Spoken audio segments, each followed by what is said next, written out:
couple of step-overs, sends a deep cross towards the far post, just over the head of Adam Forshaw. Couldn't keep the ball in play. Goes behind for a goal kick. 10 minutes gone, Leeds 0, Brentford 0. Do you want to tweet in?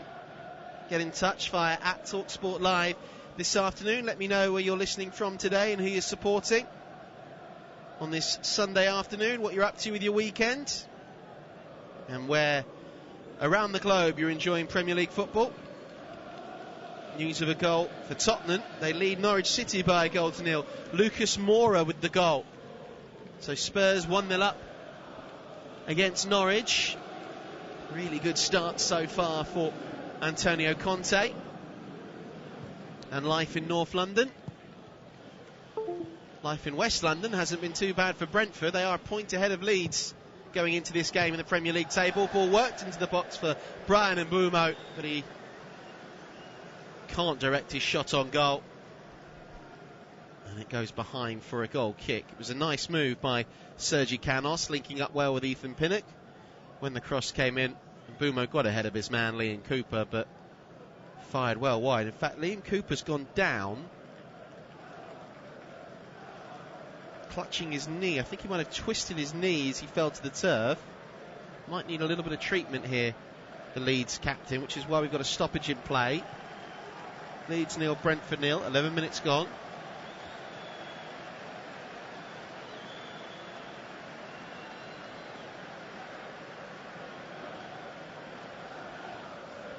Marcelo Bielsa will be looking at his options on the bench, who he can bring on to help the defence if Liam Cooper, his captain, is injured. Seemed fairly innocuous as he just fell to the turf. He didn't even block Bryan Mbeumo's shot. He was more following his man, and when the effort did go wide, Cooper just crumpled in a heap towards the turf, clutching his knee. Do have some defensive options on the bench, Leeds United, this afternoon. Likes of Jamie Shackleton and Matthias Klich can offer a little bit of defensive reinforcement, along with Charlie Cresswell. Klich actually made way, and in previous games we have actually seen Calvin Phillips drop back into the centre-back position, but it looks as if Charlie Cresswell is warming up and getting ready to come on. 19-year-old, only made 3 appearances for Leeds during his career. He is the more natural option to play at centre-back.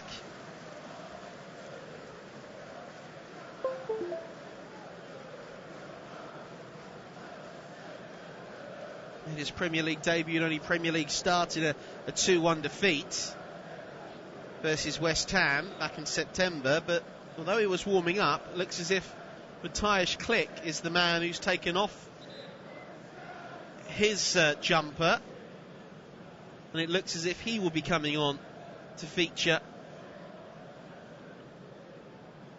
after Liam Cooper is sadly having to leave the game with that knee injury.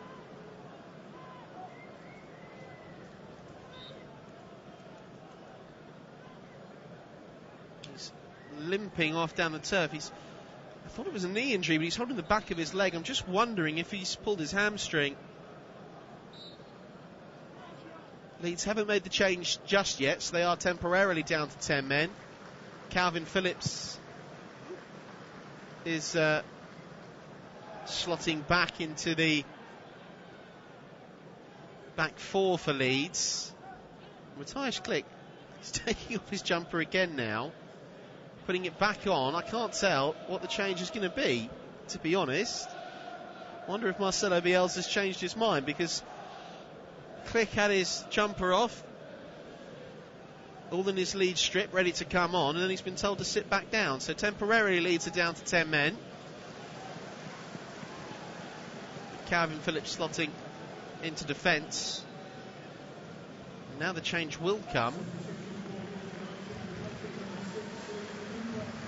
And it's Jack Harrison who's coming on for Liam Cooper. So this must be a a real change in shape with Liam Cooper going off. Stuart Dallas has been known to drop back as well, but Jack Harrison comes on, very creative player. Certainly not a like-for-like change with that injury to Cooper.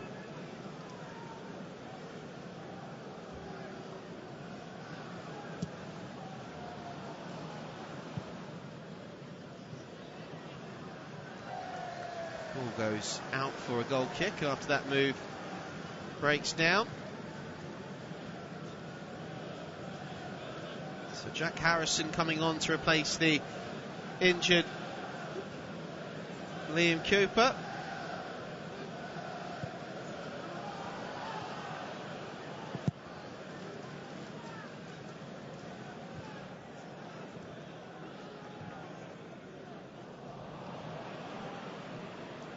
Brentford with the ball on the halfway line. There's a foul from Adam Forshaw on Shandon Baptiste. Will be a free kick for Leeds.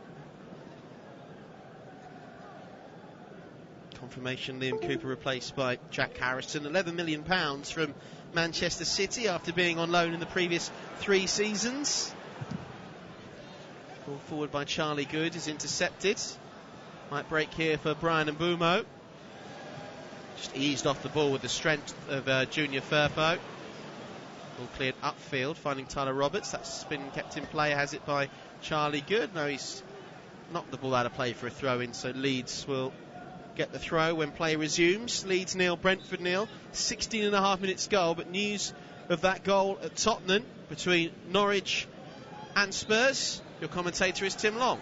Lucas Moura does well. Excellent 1-2 with Son. Can he escape here? Centre of the park! Wonderful play from Lucas Moura. Lucas Moura giving Spurs the lead. They have a 1-0 advantage now ahead of Norwich. Ball forward here for Dan James, which he takes down beautifully out of the air and keeps on running down this left flank. James cuts the ball towards the edge of the penalty area with his right boot. It's going to be knocked up in the air and away by the Brentford back 4. James again with another cross, again fended away, this time by Pontus Jansson.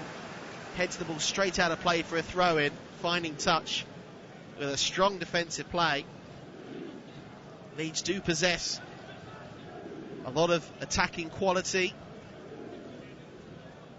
Jack Harrison just coming on will take this throw after replacing the injured Liam Cooper, the Leeds skipper. Harrison working the ball back towards Junior Firpo. Now to Calvin Phillips. Luke Ayling seems to have slotted in at centre-back by the looks of it. I think that means Stuart Dallas has now reverted to right wing-back or right full-back. He'll bomb forward, though, with the style of play that Marcelo Bielsa has. Here's Shandon Baptiste breaking through the middle of the midfield, out to this right flank, finding Janalt. Looking for a 1-2. Cross will come in towards the far post by Baptiste, headed back across his own goal by Luke Ayling. Eventually it's cleared upfield and away. And it could break out here now for Leeds on the counter. Tyler Roberts with the pass. Dan James didn't at all read the move. He went one way, the ball went the other. And Brentford very easily had possession back again until James fouls Charlie Good, knocking him over to the turf. There will be a free kick to Brentford. That was a little bit sloppy from Leeds. They managed to defeat Crystal Palace in their last game on Tuesday night. It was an injury time penalty converted by Rodrigo. Had a couple of extra days rest ahead of Brentford of Leeds. They played on Tuesday. Leeds are in action on Thursday this past week against Spurs. They lost that game by 2-0. They only had 1 shot on target. Meslier hasn't really been tested in this first half so far, but he might be now. Here's Sergi Canos getting inside the penalty area, but his shot is charged down well by Diego Llorente. And now Leeds will come forward with possession. Calvin Phillips finding Jack Harrison, just gets away from the challenge of Roslev. Really poor pass though by Harrison, didn't get any sort of elevation on the ball. Basically drilled it straight at the feet of Janalt. And Brentford now have possession. They'll work it back towards their goalkeeper.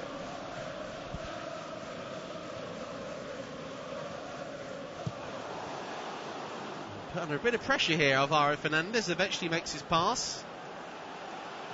Cleared up field and away, trying to find Sergi Canos, but Luke Ayling just got ahead of him and he's running at full pelt now. Gives the ball off to this right flank. It's a high-hanging cross which is plucked out of the air by the Brentford goalkeeper Alvaro Fernandez.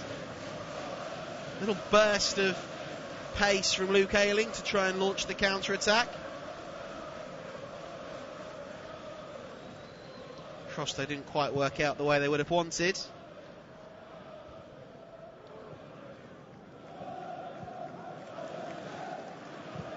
Ball chipped down this right flank again. Is going to be knocked out of play by Charlie Goode, who's been a really decent acquisition for Brentford, costing 1.6 million from Northampton. Third start in a row for the Brentford defender. This Brentford side have struggled on the road so far this season.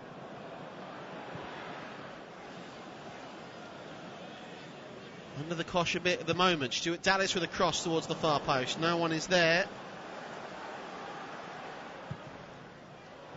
Ball sent back into the penalty area.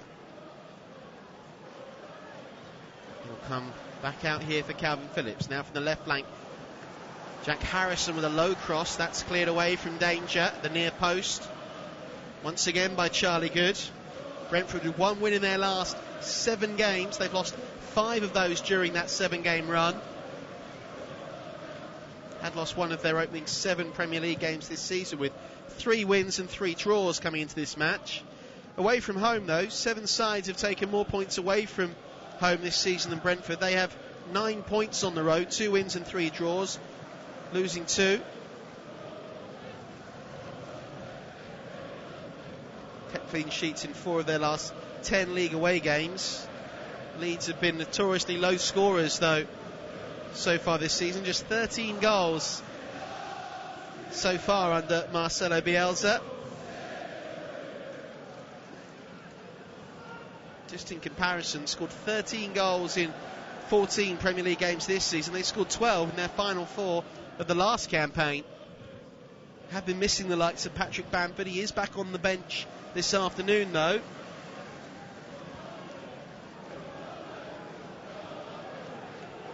Brentford cleared the ball out of play for a throw-in, which Jack Harrison will look to take.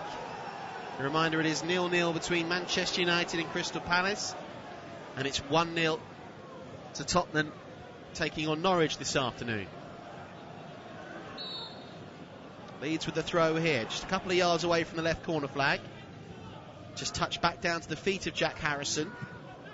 Ball back to Junior Firpo. That was picked off though by Sergi Canos. Firpo though got back, made the recovery and knocked the ball off the Spaniard's toes. And out of play for a Leeds throw, which they take quickly and find Diego Llorente. Now to Luke Ayling, playing as a makeshift centre-back on the halfway line after Liam Cooper had to go off with a suspected hamstring injury. And Brentford will win a free kick here after a foul from Tyler Roberts, just putting his arm across the shoulder of Pontus Jansson and dragging down the big Swede on the edge of his own penalty area. 23.5 minutes gone, Leeds 0, Brentford 0. Do you want to get in touch, do tweet us at TalkSport Live. Let me know where you're listening from today and who you're supporting, and what you're up to with your Premier League weekends. I certainly enjoyed some of the last minute drama we saw on Saturday with late goals from Brighton's Neil Maupay for the 2nd game in a row, and a late goal of course for Divock Origi to give Liverpool the win at Wolves. Nice passing bit of play here by Leeds to work it into the middle of the midfield for Tyler Roberts. He gets it forward to Dan James. Didn't quite hear the call behind him that Sergio Canos was arriving. He's got ahead of Jack Harrison and won back possession here, Sergi Canos.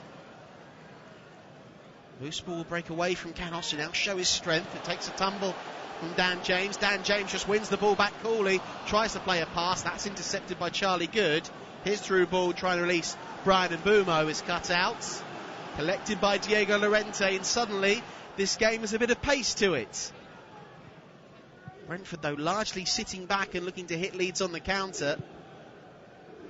Leeds don't really know how to play defensive football. They're all about attacking, all about the intent, about the flair. Such a good team to watch. So good to see a side of Leeds' club back in the Premier League with all the history that they have. This is an old style ground too, Elland Road, and the fans packed inside it, trying to encourage their side. Good voice this Sunday afternoon, as we are crazily just 20 days away from Christmas, and that Hanukkah has started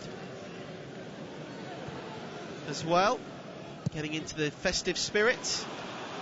Ball work back towards Ethan Pinnock, just laid off by Alvaro Fernandez. Now Charlie Good just breaking clear, getting towards the halfway line. His pass is picked off. Now Adam Forshaw, former Brentford player of course, works the ball out to this left flank to find Raphinha. Always lively for Leeds, left-footed cross into the box, cleared away by the edge of the penalty area by Pontus Jansson, sent back in and tucked home by Tyler Roberts. On his 100th appearance for Leeds, it's the Welshman that finds the back of the net. A wonderful delivery from the left flank from Raphinha, and Roberts at full stretch just stabs the ball home from 6 yards out. It's lift-off for Leeds. They're 1-0 up against Brentford here at Elland Road. Wonderful ball in from Raphinha. It's a delicious cross. Have to say, Pontus Jansson didn't deal with the first delivery well enough. He knocked it back out to Raphinha. And on that occasion, the Brazilian made no mistake with the second opportunity. Ball out from his feet, left-footed from the edge of the box. A low ball in, bouncing right in front of Tyler Roberts, who just had to steer the ball past the goalkeeper, Alvaro Fernandez, and Leeds take the lead. His 100th appearance for Leeds, and the Welshman gets on the score sheet. Leeds 1, Brentford 0.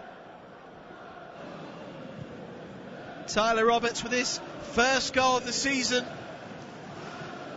Hasn't scored many in a Leeds shirt. Tyler Roberts, despite all those games for Leeds, just his 9th goal in his Leeds career, but it's an important one. It means they have the advantage here up against Brentford, who looking for an instant reply with Sergi Canos going down the right flank. He claims he was fouled. Brian Mbeumo gets caught there by an on-rushing Tyler Roberts coming right across him. I think he stumbled and made contact with Brian Mbeumo as opposed to really went in and made the challenge. And the referee, David Coote's just going to come over to check on both players. I don't think there's going to be a yellow card. Well, I'm wrong, because David Coote has reached straight to his back pocket, and there is a yellow card for the goal scorer, Tyler Roberts. Well, he actually gets pushed here, Roberts, by Christian Norgard off his feet, and that's what sends him in to Brian Mbeumo, and I think that's why he wants a free kick.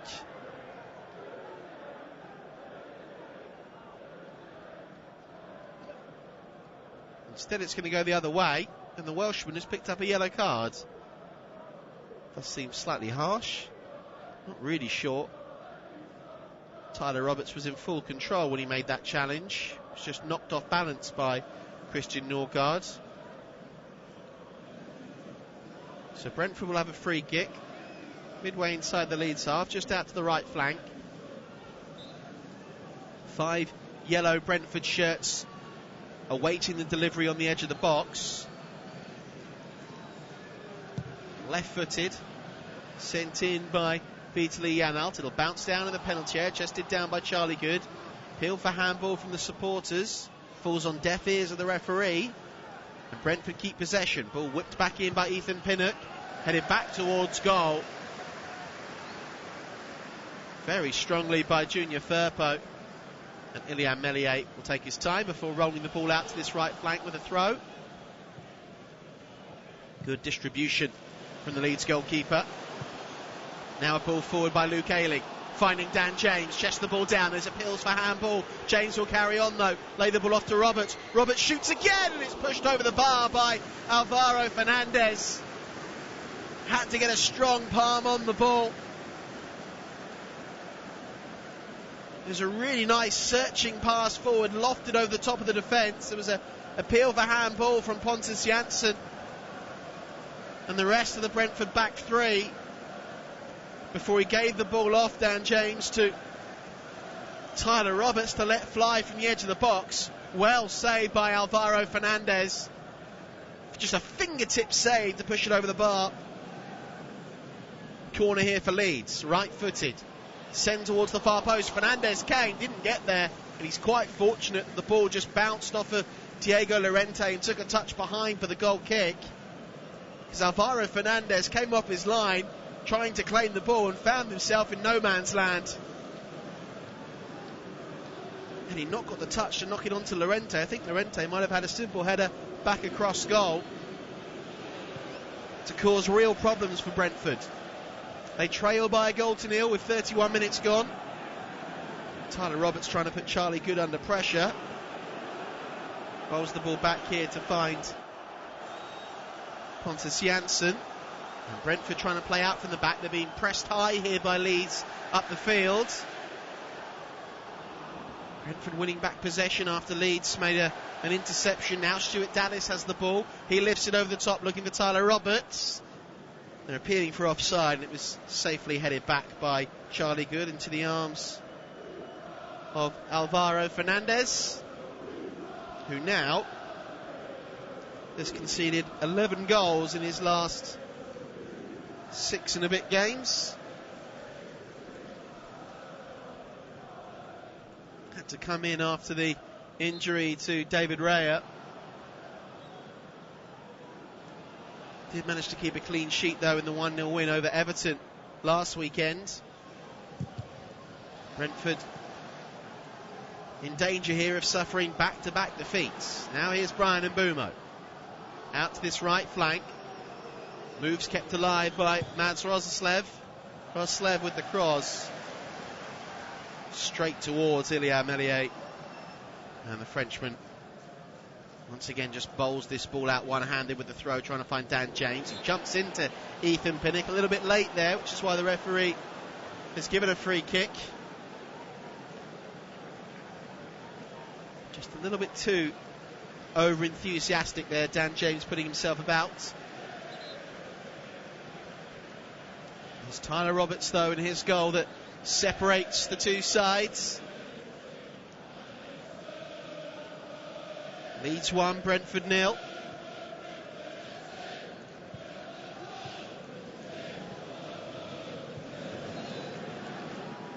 Charlie Good can work the ball back towards Meslier.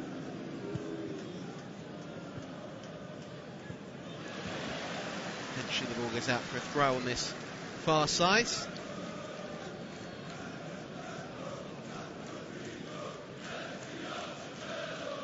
Brentford are at home to Watford in their next game before hosting Manchester United. That's followed by a trip to the south coast to take on Southampton.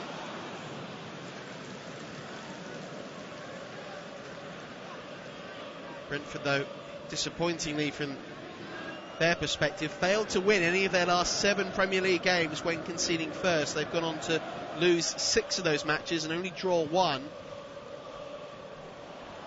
They need to find a response here, but it's Leeds who have the lead and are growing in confidence. Here's Adam Forshaw, 30 yards out, middle of the midfield. Gets the ball back towards Jack Harrison on this left flank now. Harrison works it back to find the spare man in Calvin Phillips, who's directing traffic in the middle of the midfield. He does help make them tick, Calvin Phillips.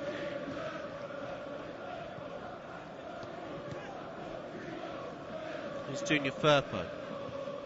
Short pass into the feet of the goal scorer, Tyler Roberts, being forced wide by Charlie Good. Now to Calvin Phillips, helped on towards the feet of Diego Llorente.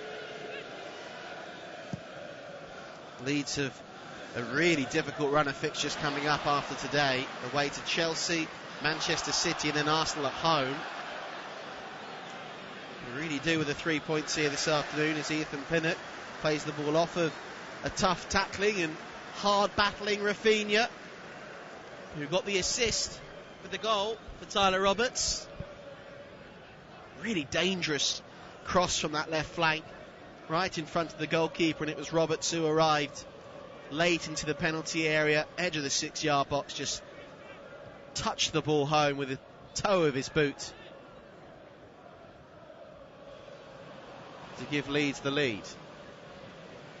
Adam Forshaw trying to head that ball down. That was intercepted. It's now going to break out to this right flank. Giving chase was Mads Roslev. And Roslev has stolen about 5-10 yards as he tried to take that throw, so the referee stops him in his track and tells him to retreat. And instead it means Charlie Good's going to take this throw. 36 minutes gone. Leeds 1, Brentford 0. Junior Firpo will head the ball away from danger. Flicked on by Tyler Roberts. Dan James trying to get goal side of Pontus Jansson, but the Swede uses his strength to win the battle. They've lost the war though, because they've lost possession here, Leeds. Back here with Ethan Pinnock. Now to Christian Norgard. Long ball launched over the top. Brian Mbeumo giving chase. Diego Llorente does very well to cover, make a good defensive header. Down for Calvin Phillips to mop up possession, and then gives it off this left flank now to release Jack Harrison running forward. Looks up, checks his run, cuts the ball back towards Tyler Roberts. Now Harrison, left flank once more. Looking for options. Running through the middle of the midfield, eventually works the ball back to Diego Llorente. Leeds working the ball around very quickly, nice tempo to their play. Do have the 1-goal advantage. Not fully forcing the issue, but quite happy with their lead at the moment. Calvin Phillips finding Junior Firpo, almost knocks it round Mads Roslev, whose last touch sends it behind for a corner.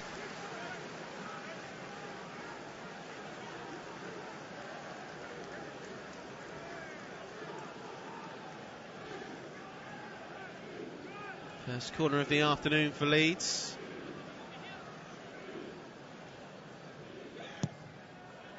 Sent in towards the goalkeeper, punched away by Alvaro Fernandez, and eventually volleyed upfield and away by Shandon Baptiste. Work back here to find Stuart Dallas though for Leeds to keep the move flowing for Marcelo Bielsa's side. They lead by 1-0. Ball knocked over the top by Raphinha. Tyler Roberts will get to the loose ball after it was headed down by Rico Henry. Roberts getting to the byline, low ball across the face of goal. Pontus Jansson didn't get the call from his goalkeeper, so instead he made in the interception. And after not really knowing who was around him, he realises he could have let that ball run for his goalkeeper, and instead he's knocked it behind inadvertently for a corner, which he didn't have to concede. And the Brentford defence getting in a little bit of a tangle there. Another corner for Leeds. It's played in. It's headed up in the air by Adam Forshaw. Knocked down by Raphinha and then booted away by Charlie Good, only as far as Stuart Dallas, who sprays this ball out to the right flank, where it's beautifully controlled and taken down by Raphinha. Left-footed cross towards the far post, kept back alive by Adam Forshaw, but headed back towards the goalkeeper, Fernandez, who rolls the ball out quickly to Sergi Canos. Got two Leeds players around him here. Sergi Canos goes chasing after the loose ball in vain. He won't get there, and he's sloppily given away possession, Sergi Canos. In the end, the referee has seen that the ball's gone out of play last off of Adam Forshaw for a throw-in on this near side. Very frantic game at times, and Marcelo Bielsa just perches down inside his technical area. The voice you can hear barking away is that of the Dane Thomas Frank. Another Dane, lads. Roslev has gone down after claiming he was impeded while he was on the ball there by Jack Harrison. Leeds have possession. They're being told to put the ball out of play. Referee, in fact, just says no, play on. I saw the incident. You don't have to if you don't want to. And Leeds don't want to, so they will carry on with the ball and with the play. Here's Jack Harrison now, down this left flank. Whips the ball into the box, cleared away by Pontus Jansson. Now worked wide again by Harrison to Forshaw. Left-footed, low cross, finds Roberts. Gets the ball out from his feet, shoots across the face of goal. Drags his effort, though, so far wide that he'll go out for a throw-in after the ball bounced off the corner flag. Nice ball, though, from Forshaw, working it inside the penalty area. Had Roberts looked up, he had 3 players in the box. Instead, he went for glory, he went for goal, and fired it across the face of goal and wide for a throw. Rico Henry taking his time with the throw-in.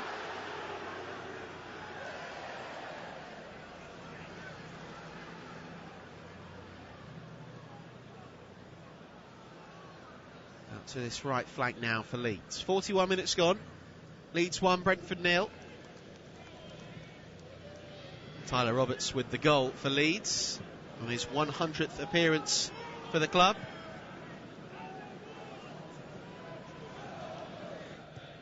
Fairly busy afternoon for him. A goal and a yellow card. But it's an important strike that separates the two sides as we head towards the break. Liam Meslier, about 10 yards outside the edge of his own penalty area, cleared a long ball forward, which is an easy header for Pontus Jansson to win back possession. Shandon Baptiste sprinted down this right flank before being blocked off by Junior Firpo, who concedes the throw.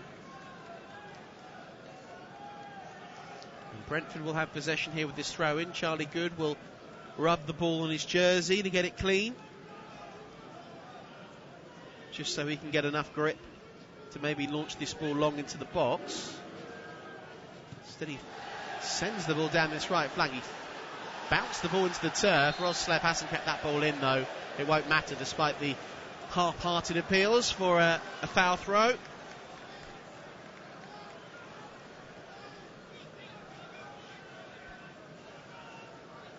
Will be a Leeds goal kick.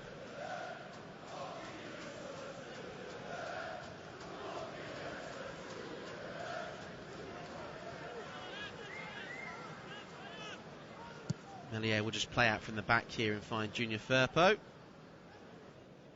Chips it long, but over the heads of Jack Harrison and Luke Ayling, so it will break away here for Brentford to come forward with Norgard. Really good strength, though, by Calvin Phillips. And a lovely ball over the top to give Dan James something to chase, but once again Pontus Jansson is there for Brentford. He really has been the man that just mops up absolutely everything for Brentford when it comes to defending. And it's his side that have possession now, trying to find an equaliser to get back into this game. Leeds 1, Brentford 0. Jansson coming forward, gets tackled from the side by Dan James. The ball will ricochet off of play, and they're saying that the challenge took a last touch off of Pontus Jansson, who's still lying down on the turf holding his ankle and looking at the referee. It's a good challenge from Dan James from the side. Might have just been the way his other leg sort of wrapped round Jansson and caught him. Sort of challenge that it's just about okay as long as you get the ball. If you don't, you're in trouble. Brentford then with this throw in from the left flank. Several, about 6 or 7 yellow shirts inside the box as the delivery comes in from Charlie Goode. It's not a good one from the throw. It'll come straight back to him. In the end, he's dispossessed by Junior Firpo, finding Tyler Roberts, the goal scorer.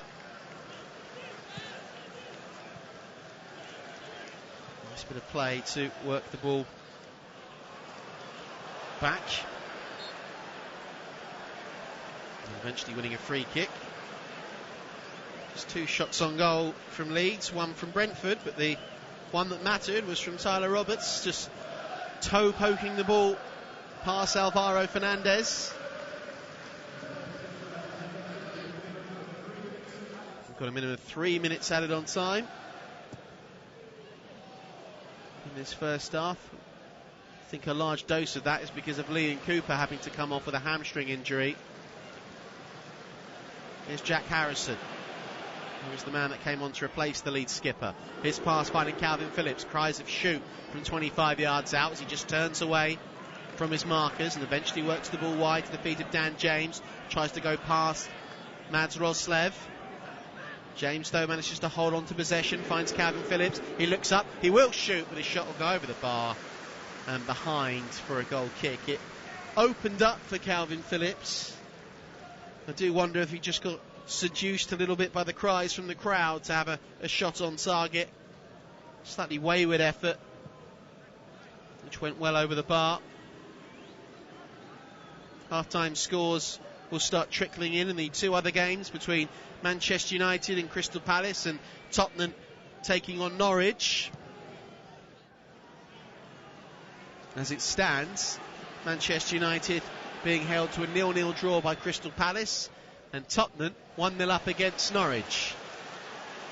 Nice interception here by Luke Ayling, finding Tyler Roberts on the halfway line. Leeds getting white shirts forward as they try to counter.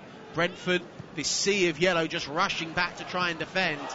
Really strong challenge from Charlie Goode coming across and taking out Tyler Roberts.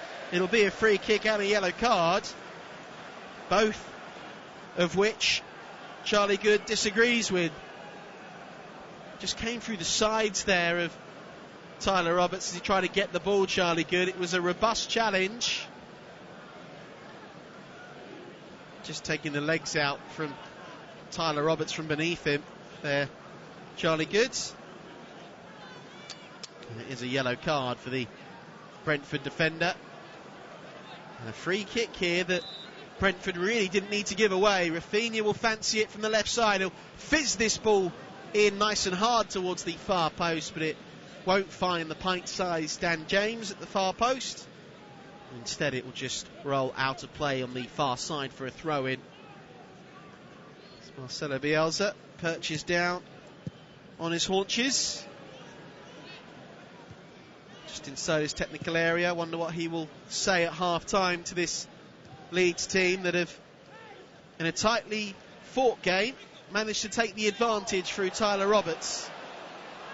And a wonderful bit of wizardry once again with the delivery of Raphinha to create the opening goal that separates the 2 sides.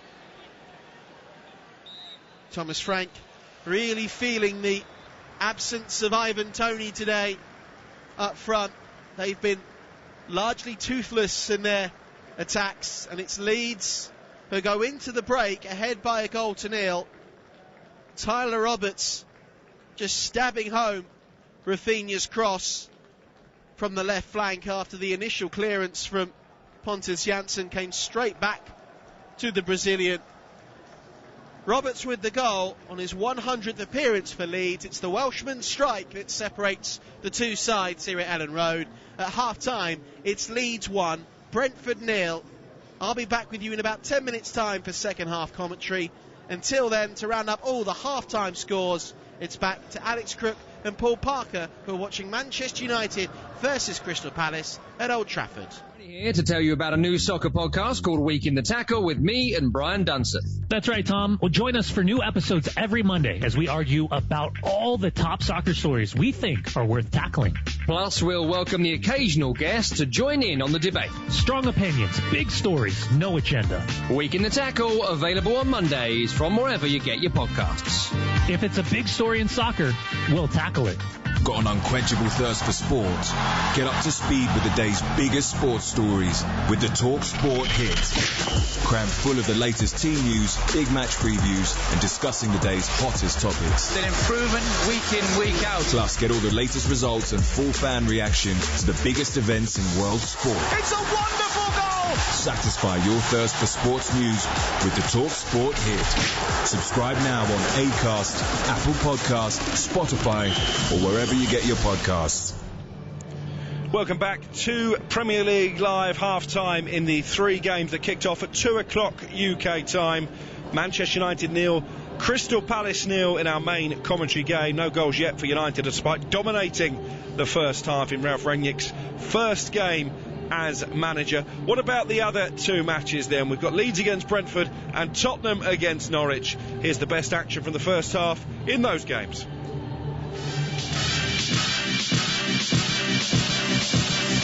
Lucas Moura does well. Excellent 1-2 with Son.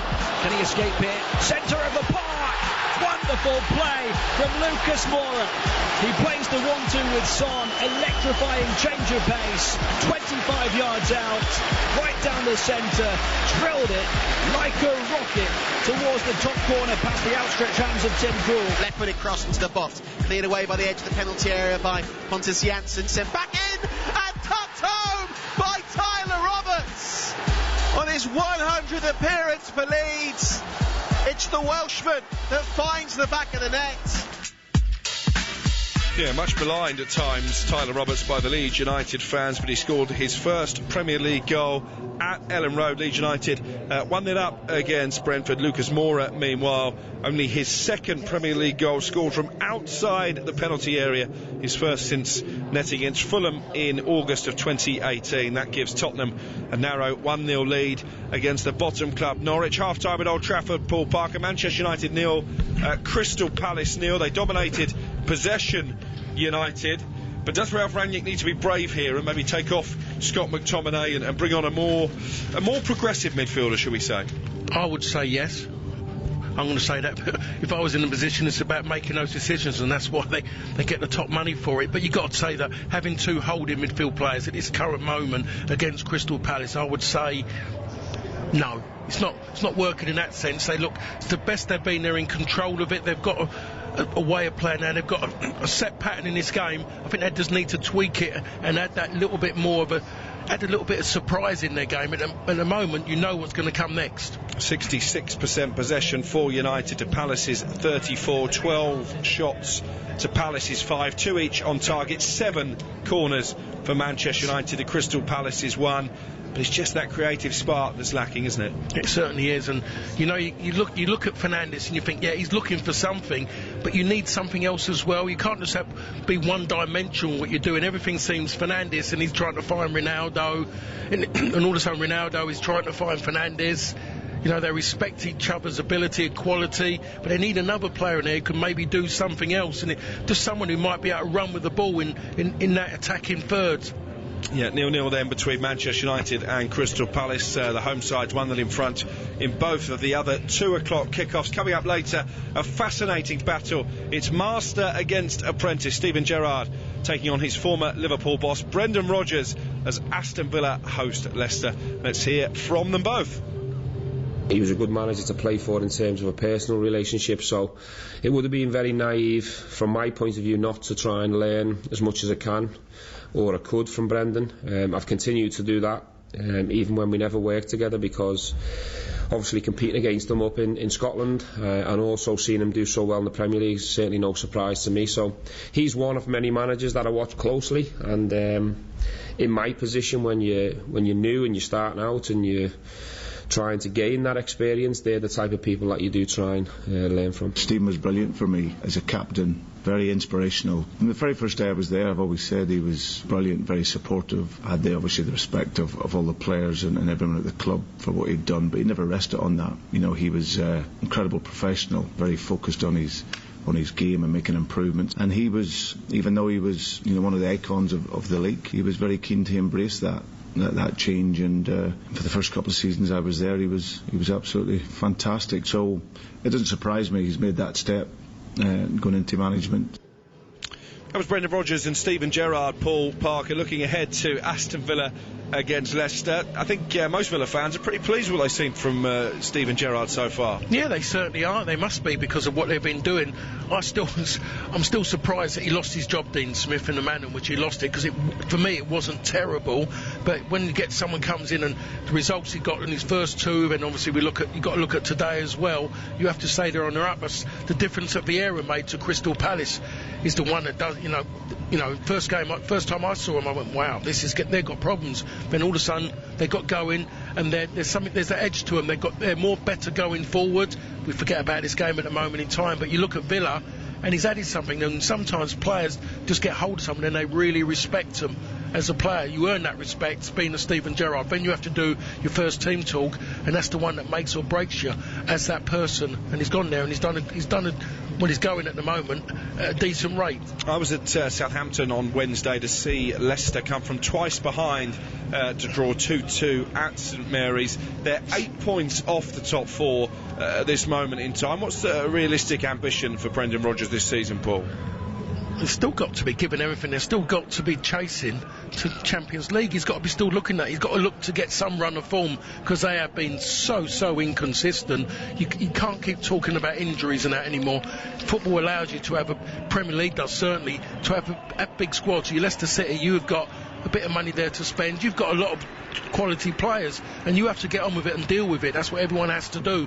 So I think they've still got to be. He's got to be aiming for Europe. He has to qualify for Europe now as Leicester City. Well, we'll have team news from Villa Park in around about half an hour's time. Wouldn't surprise me, by the way, if Kiernan Dewsbury Hall, the youngster for Leicester, starts this afternoon. Made a real impact in that game against Southampton. A quick word on James Maddison. Lost his place in the England squad. At one stage would have been a contender for the Euros last summer. Couldn't get in the Leicester team for the opening weeks of the season, but he scored in each of his last 3 games. The penny seems to have dropped again for Maddison. Yeah, Maddison's one of those players I think would frustrate anybody. I think he frustrates me the way he plays. He's got so much quality, but it's just sometimes you look at a player and you question their attitude when they play. I know he's a really good player, and you embellish that just by proving to everybody how good he is, rather than some of the antics he does on the pitch. Is unnecessary. They've got himself a bargain now, but himself, he should be talked about maybe going to play for one of the bigger clubs. They're the ones what he wants knocking on his door. Yeah, it was linked with Arsenal in the summer, James Maddison. They go to Everton tomorrow night. We'll have commentary of that game as well. We've got Leicester's trip to Aston Villa still to come, plus the goals they go in the second half from Leeds and from Tottenham, and full commentary of Manchester United against Crystal Palace 0-0 at half-time in Ralph Rangnick's first game in charge. You are listening to Premier League Live. Got an unquenchable thirst for sport? Get up to speed with the day's biggest sports stories with the Talk Sport Hit. Crammed full of the latest team news, big match previews, and discussing the day's hottest topics. An improvement week in, week out. Plus, get all the latest results and full fan reaction to the biggest events in world sport. It's a wonderful goal! Satisfy your thirst for sports news with the Talk Sport Hit. Subscribe now on Acast, Apple Podcasts, Spotify, or wherever you get your podcasts. Talk Sport. 20 years old and still not able to make a cup of tea. That's a great starting point, I think. Excuse me. With bitter experience comes great responsibility. Let's go to Cumbria and Fraser. Fraser, good morning. Hello. Fraser, get out of that lane. The nation's first and best commercial sports radio station. Live, lubricated and legendary. 20 years of Talk Sport.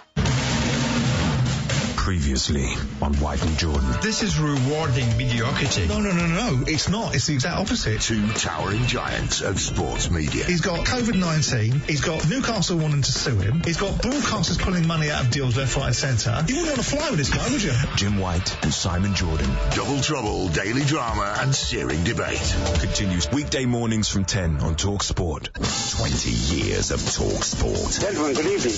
There's no such thing as an overnight success. Accrington Stanley 4, titanium plasmatronic death droids from the future, 0. Excess. I wasn't getting up, I was just getting in. Excitement. Excuse me, and extremely strong opinions. I spend my life covering the big game at the big level. On DAB, medium wave, and on your smart speaker. 20 years of Talk Sport.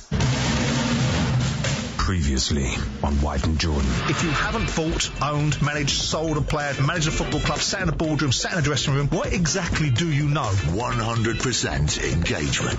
The Football League is a league which is a busted flush. You're obsessed with that subject, you do know that. Jim White and Simon Jordan. High Octane Radio continues weekday mornings from 10 on Talk Sport. The Women's Football Weekly Podcast. With Faye Carruthers. All the action, excitement and drama from across the entire women's game. Cleared off the line by Steph Horton. Including the Women's Super League. Ellen White is there to tap it in. The UEFA Women's Champions League.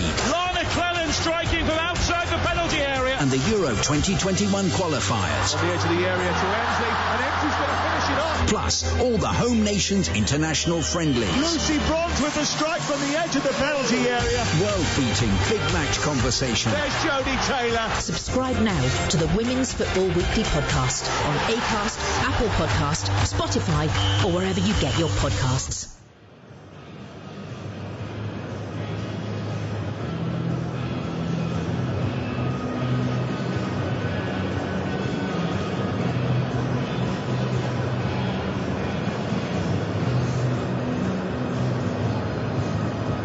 You are listening to TalkSport's coverage of Manchester United against Crystal Palace from Old Trafford. I'm your host, Alex Crook. Alongside me is the former Manchester United double-winning defender, Paul Parker. This is Premier League Live as the players prepare to come back. Paul Parker from the dressing room, the Manchester United players, the first to emerge. What would the make-up of Ralph Rangnick's first half-time team talk have been? Well, I think it would definitely be positive. He has to play that game at this moment in time, trying to get as many as possible on side. But when you perform like the way they've performed, then you're just going to get... It's amazing now, when things are going well for people, suddenly all these people aren't tired anymore. They don't suffer that many injuries as before when things are going well. At this moment in time, gone there at half-time, they mostly can't wait to get back out there again. And the moment they go in front, I just think the noise is going to be incredible in this stadium if they go and score first. And if they go and do that, I think we will see Crystal Palace crumble. Doesn't look as if there are any changes in personnel for the home side. Ralph Rangnick, underneath those black-tinted spectacles, making his way back to the dugout. So United will kick off the second 45 with a team that finished the first half. De Gea in goal, Dalot, Lindelof, Maguire and Telles.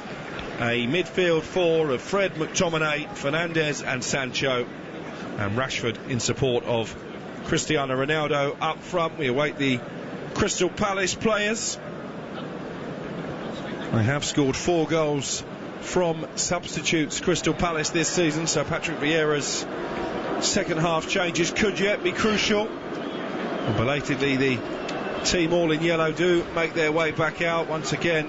No changes at this stage, so Guaita in goal, yet to be seriously tested despite Manchester United's territorial domination.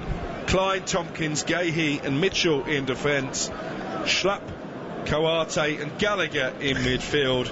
Benteke up front, Ayew and Zaha supporting either side. What are you chuckling for? No, nothing. That's right. I'll talk to you later about it. Just saw a turn of pace from Paul Parker, actually, going to retrieve me from the toilets at half-time. That's above and beyond the call of duty, but you moved quicker than you did in that World Cup semi-final. Oh, there. Hello and welcome back to our coverage of Leeds United versus Brentford from Elland Road. I'm your commentator, John Howick, and you're listening to Premier League Live. So Tyler Roberts' goal, the difference between these two sides at the break. I wonder what Brentford and Thomas Frank will be concocting for this second half to try and rescue something from this match. Marcelo Bielsa will be hoping for a second goal just to ease nerves in this second half. It will be Brentford to kick us off for the next 45. Will it be back-to-back defeats for the Bees? Or can they rescue something here in Yorkshire? Long ball forward from kick-off towards the edge of the Leeds box, and it's cleared up in the air and away. And a nice takedown by Ilian Meslier. Gives me a chance to run you through the two teams for this second half. Meslier in goal. Ayling, Llorente, Phillips and Firpo making up the back four.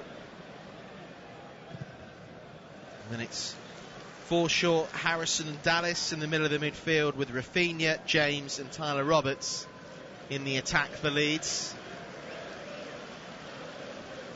Although in some stage of the first half, after Liam Cooper got taken off due to a hamstring injury and replaced by Jack Harrison, what we have seen is Luke Ayling going in at centre back and Stuart Dallas going in at right back, but it's interchangeable positions as Kelvin Phillips likes to slot back sometimes in that defence. He's been used there by Marcelo Bielsa in a couple of games. When he was asked about it by the media, he said, "I'll play wherever Marcelo Bielsa wants to put me, even in goal if I have to."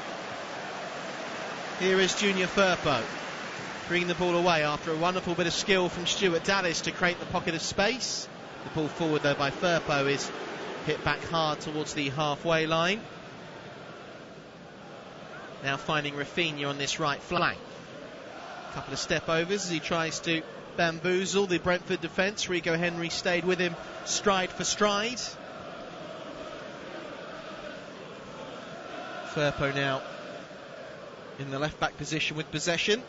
2 minutes gone in this second half. Dan James turning on the ball, feeding it forward here once again for Leeds, out for the left flank for Jack Harrison. Couple of step overs up against Oroslev.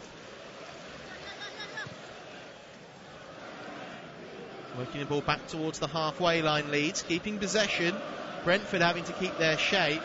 No Ivan Toney this afternoon because he tested positive for COVID-19 just hours before kick-off, so it means that Brian Mbeumo is partnered by Sergi Canos up front.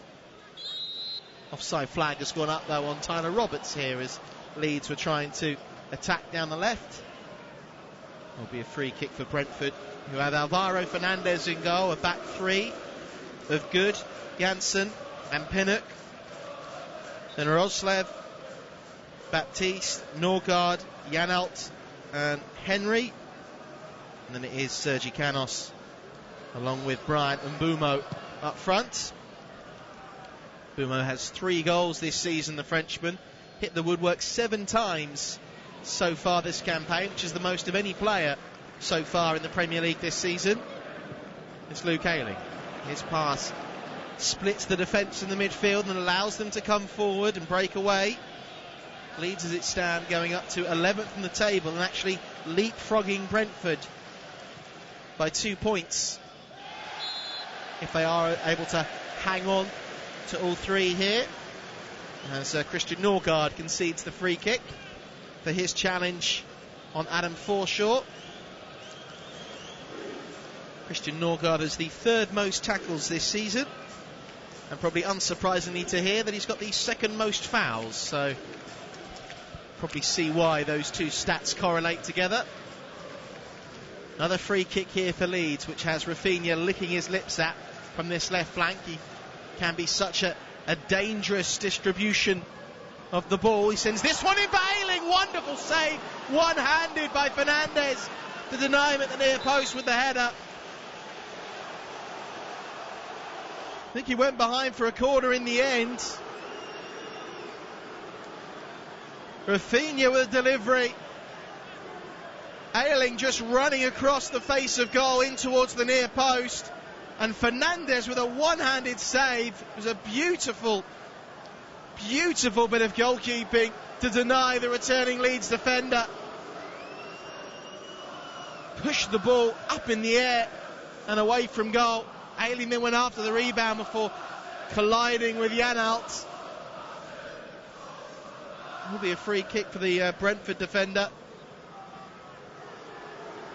Ayling came so close to scoring on his return for Leeds after being out since mid-September. A few boos as Sergi Canos will have to go off to receive a bit of treatment.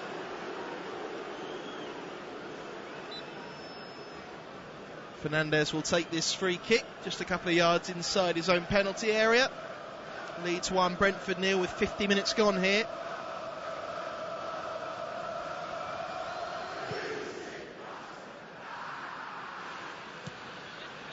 Clearance by Fernandez, who's being heckled by the crowd here at Elland Road. Nice pass here by Norgard. Finds Janalt. Norgard again, just letting things tick here for Brentford, and they were one pass away from releasing Roslev down that right flank, but Sergi Canos overhit his pass. And it was easily gifted back possession to Leeds. Long ball over the top here. Raphinha getting goal side of Pinnock. Raphinha being forced wide though, and the offside flag has gone up very late on Raphinha, who boots the ball away in frustration as he trots back into position. Just watching now my monitor the replay. He might well have just been half a yard offside, but they do this thing, the linesmen, don't they, where they let the game run for a little bit, then they'll bring the flag up. And there are some worrying signs here for Leeds. So have a man down inside the centre circle, and it's Calvin Phillips, just saying he's taken a knock to his knee.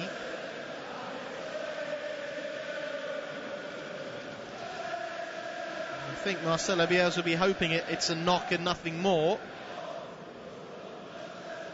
If it's just a knock, normally you can run those things off. If it's an injury, then obviously you have to leave the field of play. They're just flexing Calvin Phillips's left knee and just checking if he's going to be okay. He's been such an important cog in the Leeds machine under Marcelo Bielsa. They've lost 9 of 12 games when Phillips hasn't played. They will not want to lose him in the period they've got coming up, where they have to travel to Chelsea, Manchester United, and then host Arsenal in all of the next 3 fixtures.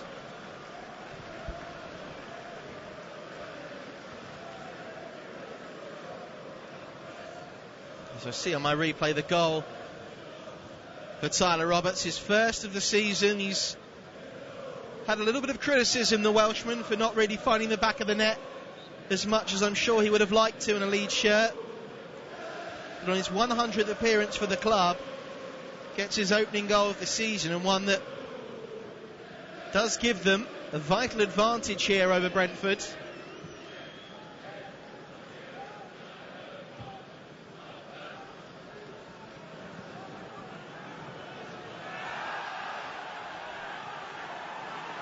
And here's Sergi Canos as we play on, chipping the ball into the box. Might break here for an effort into the bottom corner by Shandon Baptiste. It's a goal from nothing for Brentford, but they will take it. An equaliser at Elland Road. And suddenly it falls silent because Brentford have got themselves level. It's 1-1. Well, right after the restart with Calvin Phillips being down, receiving treatment, it was nice work by Rico Henry. Sergi Canos' cross got deflected, but it was just swept in by Shandon Baptiste, arriving on the edge of the penalty area. A low left-footed strike that just bobbles into the bottom corner.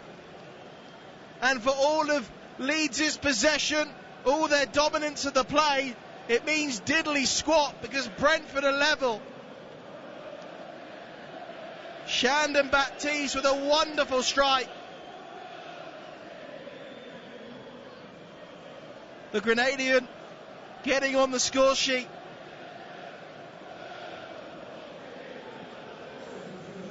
And getting Brentford level.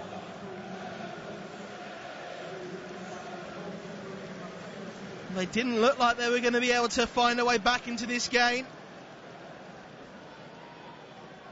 Shandon Baptiste with his first goal for the club. And more bad news for Leeds because Calvin Phillips has had to go off. Matthias Klick has come on to replace him, and that injury list is just growing ever longer.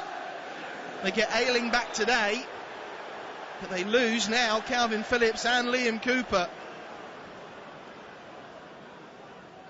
And it is Matthias Klick that comes on, with the game now evenly poised at 1-1.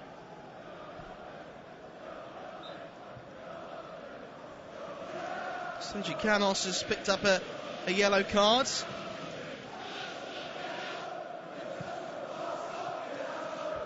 And Marcelo Bielsa has to reassess how to tilt this game back in their favour.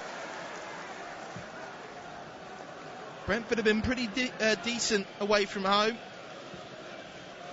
Have won 2 away games, conceded 8 goals in their last 3 though. But without Ivan Toney, still managing to be a threat and grabbing a goal when the chance presented itself. That's exactly what Shandon Baptiste did. Here comes Brentford now on the counter with their tails up. Down this right flank with Roslev. Finding Pontus Jansson.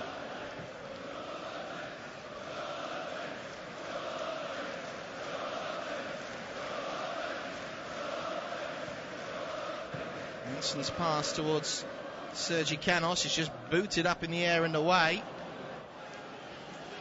Trying to put pressure here on the Leeds defence. They go down the right flank now. Ball cross here to Shandon Baptiste. Wonderful turn in the box. He tangles with Junior Firpo. Goes down looking for a penalty. Canos fires the ball at the face of Luke Ayling, who goes down. And the referee will have to stop play here because it's a head injury.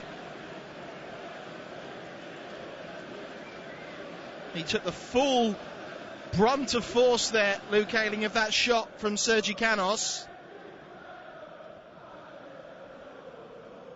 Might be a really vital block though in the end. When he looks back at this game, Luke Ayling took it full in the face from Sergi Canos.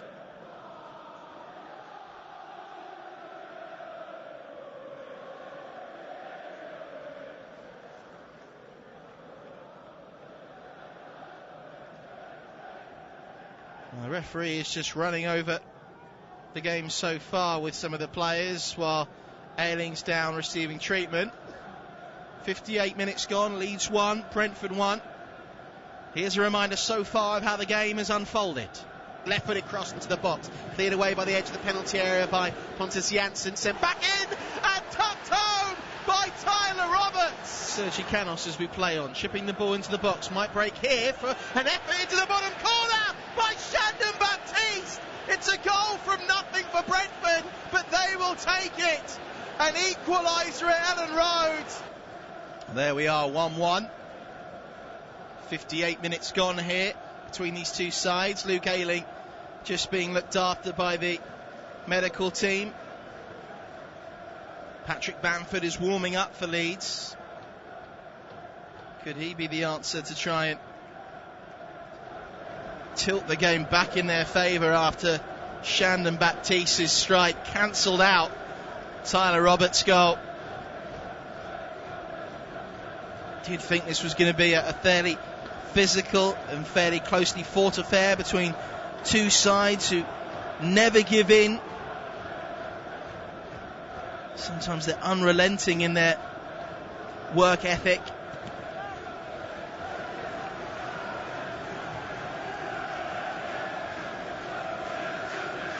No surprise, it's been a battling match, a real war between Leeds and Brentford. They knew each other very well from their long stints in the Championship, especially for Leeds.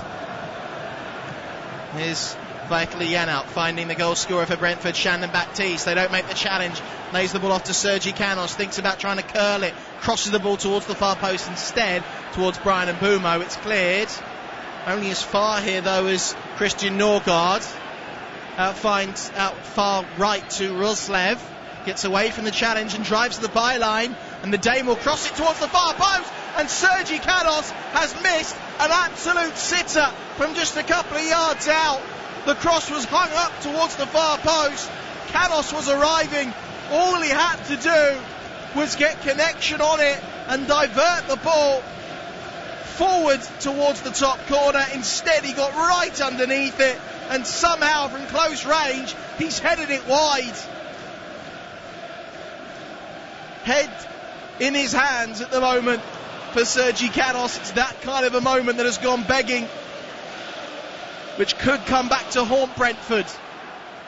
Very open game now. Here's Baptiste to Bryan Mbeumo. Through ball. Sergi Canos! 2-1! Brentford have turned this game on its head. Unbelievable comeback. Bryan Mbeumo with the ball through. Sergi Canos, the live wire Spaniard, finds the back of the net, and Brentford lead by 2-1. And something thrown from the crowd has hit Sergi Canos. They were celebrating in front of the Leeds fans, and Sergi Canos got hit by some kind of missile thrown from the stands. Those are ugly scenes that nobody likes to see. But Brentford have completely flipped this game on its head. Shandon Baptiste with the pass, Bryan Mbeumo, a through ball, a defence-splitting ball, which Sergi Canos ran onto. And in one swift move, touches it round the goalkeeper and then fires into the empty net. And Sergi Canos means Brentford are ahead at Elland Road. Wonderful football. A real game of two halves here this afternoon.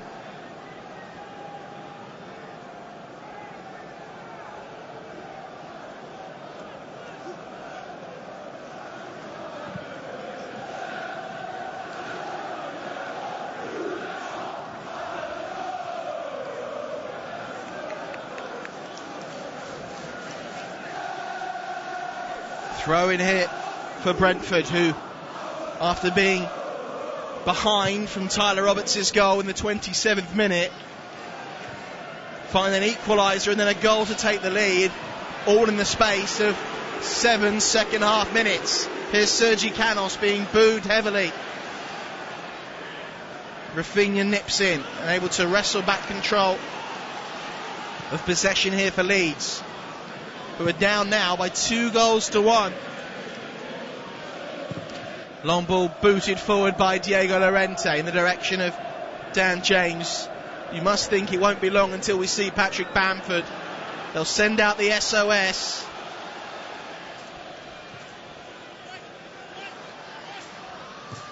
Ball to be whipped in by Matthias Klich. It's cleared away just inside the penalty area. Norgard will try and settle things down. Ball not quite being cleared, now booted upfield and away by Charlie Good. The Leeds fans starting to try and really drive their team on in this feisty encounter at Elland Road. Nice work by Jack Harrison. Ball out to Junior Firpo. Matthias Klich gets his head up, sends the ball in. It's cleared away with a good defensive header from Ethan Pinnock. He'll come straight back to Matthias Klich and he'll send the ball right back in again. And under pressure, Stuart Dallas was arriving at the far post. Ethan Pinnock didn't get the call and in the end heads the ball behind to concede the corner and then continues to just dissect what happened with his goalkeeper quite verbally, unnecessarily knocking it behind, but he wasn't to know what was going on behind him. Corner now for Leeds from the left flank. It doesn't beat the first man. It'll go out for a throw-in on the far side for Jack Harrison to try and take quickly. Everyone running back for Leeds to get into their formation as opposed to saying they're on for the ball, which I think is why you heard a few groans there from the Leeds fans. Stuart Dallas getting the ball off to Luke Ayling. Leeds fans still in good voice despite being down by 2-1.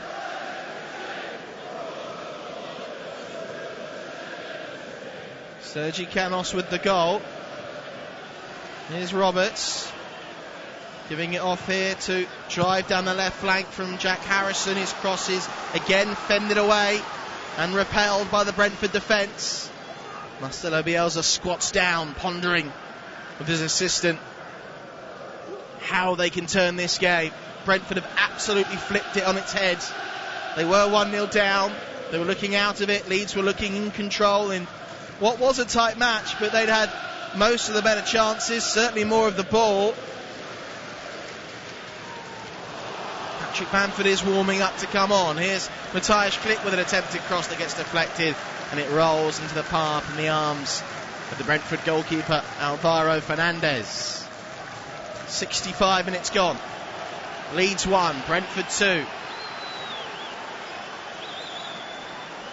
Patrick Bamford will get a big round of applause and a huge cheer as he runs back after warming up, getting ready to take off his training top so he can join the action.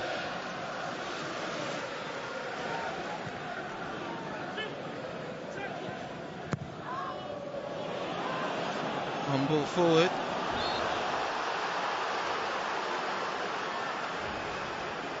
Offside flag though has gone up on Dan James.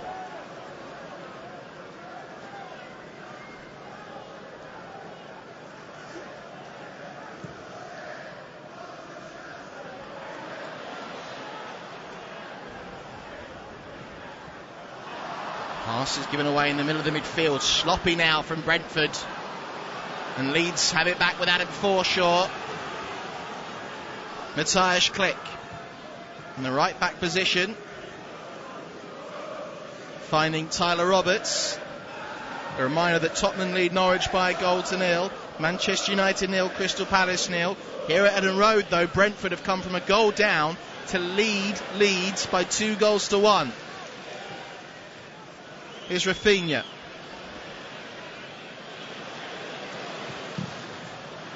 His ball forward was blocked well by Christian Norgard. Adam Forshaw, former Brentford player, finds Luke Ayling, whips the cross in. James is arriving, collides with the goalkeeper.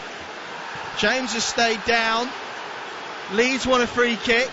Alvaro Fernandez got straight up.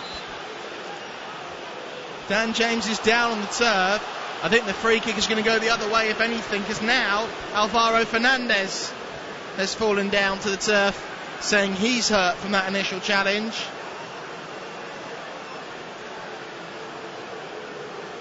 It was a 50-50 ball that James had every right to go for. Alvaro Fernandez came and punched it away, but he took absolutely everyone with him. That's what you've got to do as a goalkeeper. You've got to come and take the kitchen sink. And while Dan James is being seen to by the medical staff, it's a big return here for Patrick Bamford for Leeds United. Onto the field to replace Junior Firpo, a man who's been out since mid-September. He comes on, he averaged a goal every 2 games last season. They could do with a goal from him now. Just as Patrick Bamford comes on. There will also be a change here for Brentford with Frank Onyeka coming on to replace the goal scorer, the potential match winner in Shandon Baptiste. We'll bring you news of another goal at the Tottenham Hotspur Stadium as well shortly. Luke Ayling directing traffic and telling Raphinha to go out wider. Here is Raphinha on the ball. Interesting to see how Raphinha will link up with Bamford. With Bamford now on the field, it's a long ball forward for Bamford. Tries to give chase, but Pontus Jansson, former Leeds player of many moons ago, of course, just shepherds it behind for a goal kick. 69 minutes gone, Leeds 1, Brentford 2. And news of a goal between Tottenham and Norwich. Your commentator is Tim Long. Him being marked by Adam Eder. Centre forward on centre forward. So it's low, flicked on and rifled in by Davinson Sanchez to double Spurs money. So Tottenham 2-0 up against Norwich. Davinson Sanchez with the goal. Manchester United still being held 0-0 by Crystal Palace. And Brentford leading Leeds by 2-1. Nice touch by Patrick Bamford. Now finding Adam Forshaw to keep the move ticking along nicely for Leeds. In need of a response. Raphinha, low ball forward, deflects almost into the path of Matthias Klich. It's helped on again by Raphinha. James for Matthias Klich on the overlap. Takes a couple of players wide with him, Matthias Klick, but then has to turn away from goal. Give it off to Ayling, whose first touch let him down, and presented the ball here to Rico Henry, who'll drive forward. He's got Canos in support, plays it into the middle. Canos carries on, gets away from the challenge of Luke Ayling. 25 yards out in the centre, looks for a 1-2 with Brian Mbumo, who didn't give the ball back, and in the end it was intercepted by Jack Harrison. Sends it long, knocked down by Bamford. Gives them Leeds now a real outlet with Bamford coming on, a proper old school target man. Matthias Klick getting the ball towards the halfway line. 71 minutes gone. Leeds 1, Brentford 2. Leeds in need of an equaliser after Brentford stunned them with 2 quick goals in the space of 7 minutes in the second half. And Sergi Canos is going to be replaced here. The man who scored the potential match winner. It's going to be replaced by Johan Visser.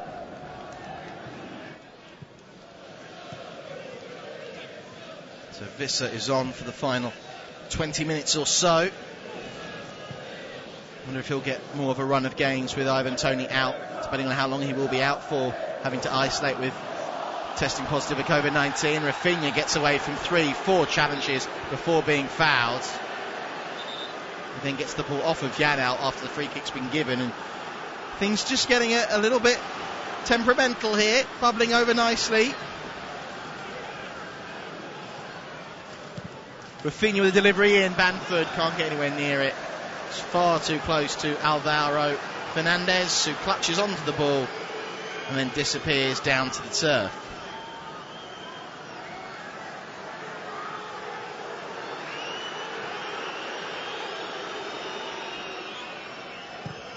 On ball forwards by Fernandez, headed away by Luke Ayling. Missed clearance here by Christian Norgard. Now a ball forward for Bamford, but his touch was sloppy and let him down. Bit of frustration for Patrick Bamford. Alvaro Fernandez taking his time with this goal kick.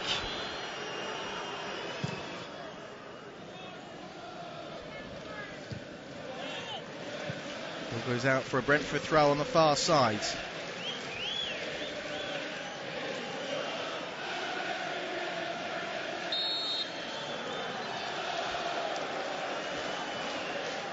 Really has been a game of 2 halves. Leeds being the largely better side in the first and taking their chances before Brentford getting 2 quick-fire goals.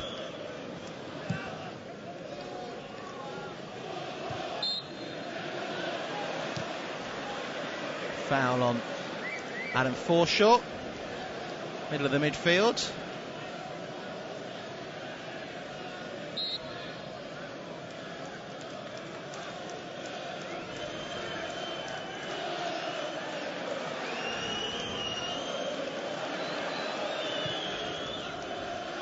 One ball forward towards the edge of the Leeds box. Sonyeka manages to turn and find Roslev, who got brought down by Jack Harrison. That will be a free kick on this right flank after the Dane was caught, and it will be a yellow card as well, much to the disapproving tone of the Leeds United supporters. A yellow card for Jack Harrison. I can't tell you what he mouthed towards the referee. Let's just say it wasn't Merry Christmas.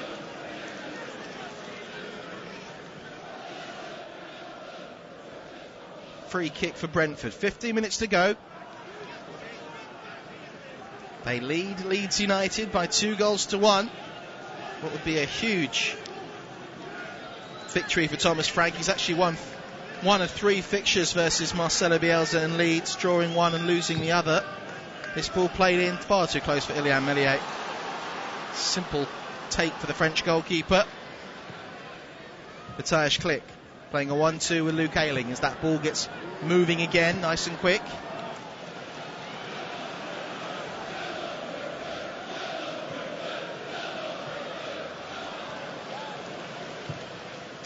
Nice work here by Tyler Roberts.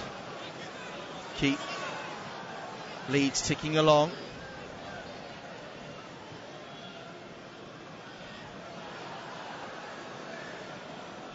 Nice work again by Roberts. Gets inside the penalty area, tries to drag his shot back across goal. Pontus Jansson gets on the loose ball and just clears it out of play for a throw in. He's taking no risks. The ball was bobbling around in the box. Jack Harrison, nice touch to take the ball down from the throw. Bit of skill, but in a very congested area of the field down by that left corner flag. Finds an outlet with Adam Forshaw. Now Dallas with a curling effort, well saved by Alvaro Fernandez. Trying to find the top corner, it was a little bit too central to the goal. And that's why the Spanish keeper was able to get across quickly and make a good firm save and clutch onto the ball.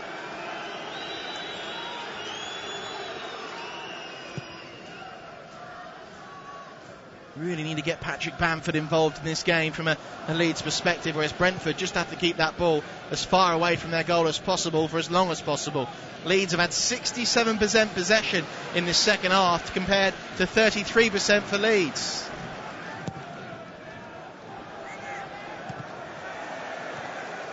News of a goal as well from Old Trafford as Yellow Vissa tries to give the ball off to Christian Norgard, who's fouled by Patrick Bamford. And with that break in play, I can tell you that Manchester United have taken the lead in their first game under Ralph Rangnick, with Fred finding the score sheet to break the deadlock there between Manchester United and Crystal Palace. Look forward, Elland Road's come well out of his goal to win a very strong header as Pontus Jansson sends it forward again. Brian Mbeumo touch let the Frenchman down. Trying to work out from the back here, Leeds. Ayling spreads it forward, overhits his pass, almost bounces in front of Marcelo Bielsa by his technical area. It was that bad a pass.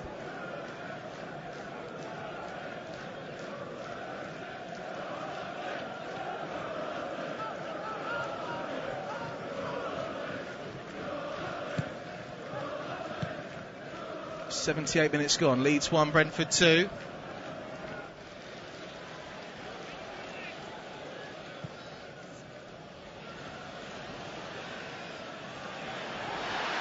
Foul here. At least they wanted one for infringement there on Matthias Klich. They've carried on. Brian Mbeumo with an effort. Charged down well by a wonderful flying block from Luke Ayling. This game is getting very heated. Tackles flying in, and Matthias Klich has gone in late here and is going to pick up a yellow card. This is how he flew in on Christian Norgard. And I think that is just the frustration from Matthias Klich of not being given the free kick when he felt he should have had one.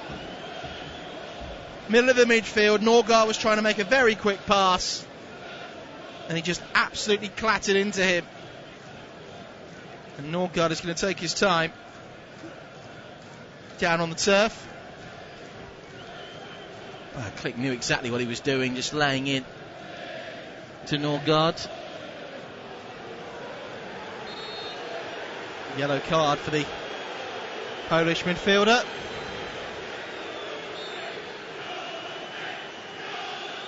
And the Leeds United supporters making their feeling known towards today's match official David Coots. Ball forward, which Elland Road will pluck out of the air from that lofted pass, roll it out quickly, try and get Leeds moving forward. Norgard slides across to dispossess Patrick Bamford. Takes the throw in quickly. Leeds trying to keep it high tempo, trying to move this game along as they go in search of an equaliser. Dan James giving chase. Very physical affair as Rico Henry shoves into the ground, and then very late the referee decides to give a free kick.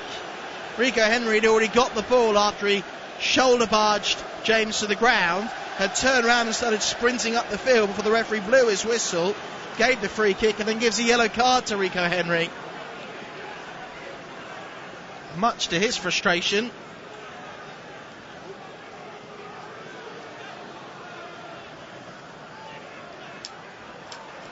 Free kick for Leeds. 5 white shirts inside the Brentford box. Raphinha with the ball on the right flank for this free kick, just ushering more teammates forward, saying get in there. I'll deliver you something. Here comes the Brazilian, left-footed, plays it short to the edge of the D. First time try, which is blocked well by Charlie Good. Matthias Klich with the effort. It was Pontus Jansson, in fact, who threw himself to the ground, or was it? No, because Charlie Good has gone back down to the turf after blocking that effort.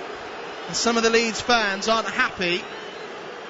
Neither is Patrick Bamford or the Leeds players. They're saying that Charlie Good unnecessarily threw himself to the turf after making that block, because when he did block that try, he fell down and picked himself straight back up and carried on.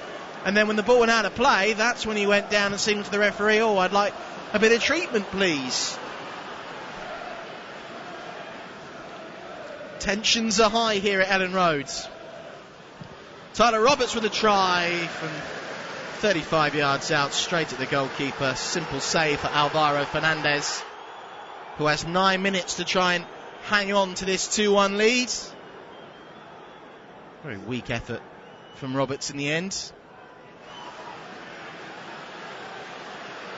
Fernandez gets the ball out to his feet, launches it long, crosses the halfway line, drops down in the Brentford half, only to be collected by Patrick Bamford. Leeds 1, Brentford 2. Ball forward, headed away by Ethan Pinnock. And what's the referee given here? Looks like it might have been an offside on Dan James. It was. Pinnock will just launch this ball long towards the channel. Wonderful touch by Raphinha in control. He just plucks the ball out of the air, gets it right under his control, and gets Leeds going once more. Here's Stuart Dallas, midway inside his own half, bringing the ball away, playing a 1-2 with Adam Forshaw. Here's Matthias Klich, looking for a 1-2, back to Luke Ayling. Leeds fans in good voice, trying to get their team to conjure up an equaliser, trying to encourage them to force an equaliser, trying to motivate them to get back into the game. Jack Harrison with the ball in, looking for Patrick Bamford. It's been cleared up in the air and away by Onyeka. Missed clearance by Johan Visser. Now here's Stuart Dallas to this left side, finding Jack Harrison. Low ball to the edge of the penalty area, cleared away again by Johan Visser. Leeds wanted a free kick. Forshaw will come across as appeal for handball. Referee says no. It was the chest of Forshaw. They can carry on. Raphinha thought about crossing, but too many players got in his way. Ball takes a deflection. It goes out of play for a throw, which Ayling will want to take. Raphinha, though, will take it quickly, play a 1-2 with Klich and get it down to his feet. Now here's Ayling. Back to Forshaw. Finding Ayling once more. To Raphinha. Through ball is intercepted and booted away from danger by Pontus Jansson.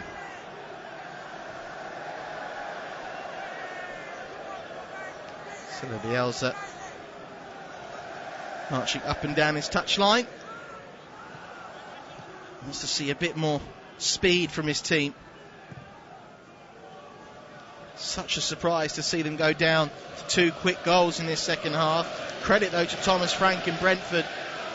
Many would have thought, with them out of this game, with Ivan Toney being missing, they really have stood up as a whole team, and everyone has chipped in, really.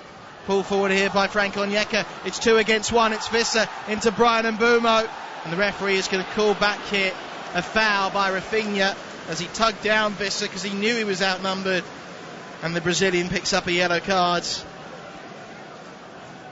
He knows that he has to try and make the foul. Visser's still got the pass off, but because of that little tug back by Raphinha, that arm across the side on Visser, when Mbeumo lost possession, referee just called it back, gave Brentford a free kick, and this is within shooting distance. It's about 30 yards out, maybe just less than that. Incredibly central, though. It'll have to be power over placement. Christian Norgard is one candidate, the other is Brian Mbeumo. with 5 minutes to go of the 90.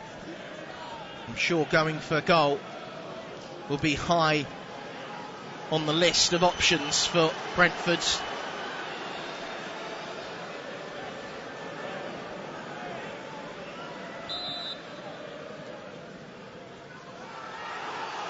Bruno taking his time. Whistle's already gone. There's been at least 10 seconds elapsed. Now Mbeumo drills it straight at the wall. Goes straight up in the air off of Tyler Roberts. Headed away by Luke Ayling. Mbeumo again claims for handball. Referee says no. It was blocked by the thigh of Jack Harrison. Running through the middle. It won't break for Bamford on the halfway line. Booted back by Pontus Jansson. An easy catch for Ilian Meslier. As we tick into the 87th minute here. Leeds 1, Brentford 2. Leeds trying to go in search of an equaliser.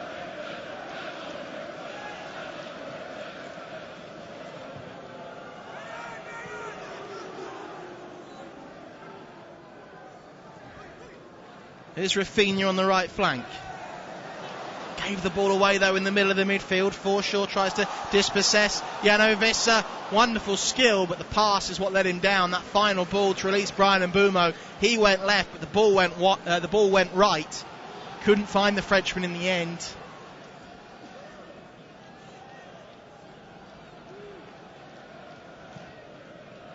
Now here's Luke Ayling, chesting the ball down and bringing it forward. Real urgency about Leeds in their play, trying to get level. Raphinha, searching ball, trying to find Bamford. That's cleared away. Touchdown by Roberts to find Forshaw. Off to Raphinha. His through ball got deflected on its way through, and it was intercepted by Rico Henry. Henry chasing after the ball, can't get there, goes out of play for a throw-in. Bring you news of that third goal between Tottenham and Norwich very shortly. We have a stoppage in play. As it stands, Manchester United are beating Crystal Palace by a goal to nil, and Tottenham are 3-0 up against Norwich.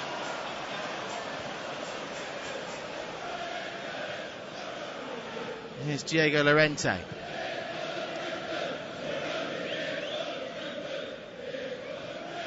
Brentford fans taunting the Leeds supporters. Are they going to beat them in their own backyard here this afternoon? These two rivals of the Championship many years ago, now clashing the top flight. Here's Raphinha, encouraged to shoot from 25 yards out. Gets it all wrong, and that ball just disappears into the crowd. And perhaps disappears along with Leeds' hope of taking anything from this game. 88 minutes gone, Leeds 1, Brentford 2. Here is the third Tottenham goal. Your commentator is Tim Long. It comes to Ben Davies. He plays a 1-2 with Skip into the penalty area, the centre-back. Now Son to seal it, and he does. Son with the goal. 2-2 for the South Korean. Whereas here at Elland Road, it will be a way back to victory for Thomas Frank after being beaten by Spurs on Thursday night. They'll make it 2 wins out of their last 3 matches after beating Everton last weekend in West London, as Frank Onyeka goes down claiming he was just caught in the face. Brentford are going to make one final change with Matthias Jensen about to come on. Brentford taking their time with this free kick. Pull forward up towards Johan Visser. Tyler Roberts was pulled down by Christian Norgard. It'll be a free kick. A bit of pushing and shoving going on, and now the referee will say Leeds can't take the free kick quickly because Brentford are going to make their third and final sub, and it's Vitaly Janelt to be replaced Matthias Jensen.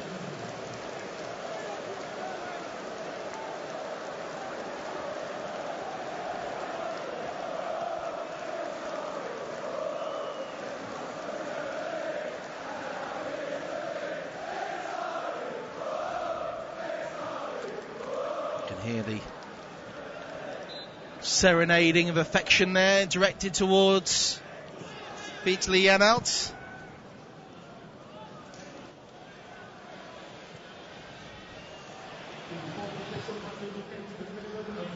We've got 5 minutes added on time. It's Johan Visser running through the middle. He's got Brian Mbeumo, but ignores him running down to the left. Visser slides in and catches Matthias Klich. Referee just says play on because Leeds have possession. Launched long up towards Dan James. Just gets around his man. James will try and chase. Gets the ball off to Raphinha.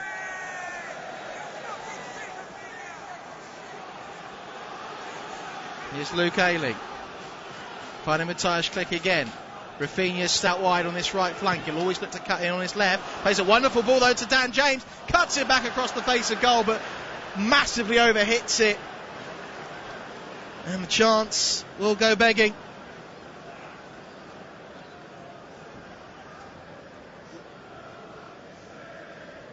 Here's that Leeds' last chance to get an equaliser, to get anything from this game.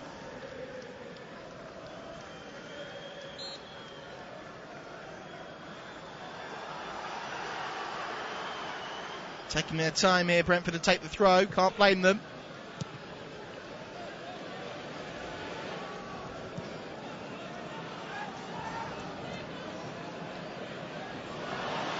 Elland Road has been left stunned here this afternoon.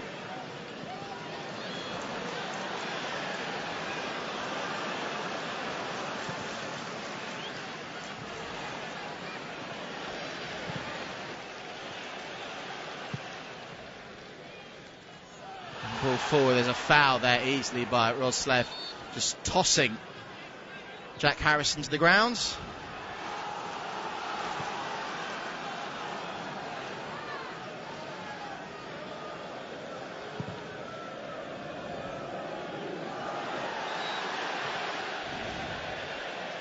Ball forward for Patrick Bamford, finds him in an offside position. The last few minutes here are just going to tick away.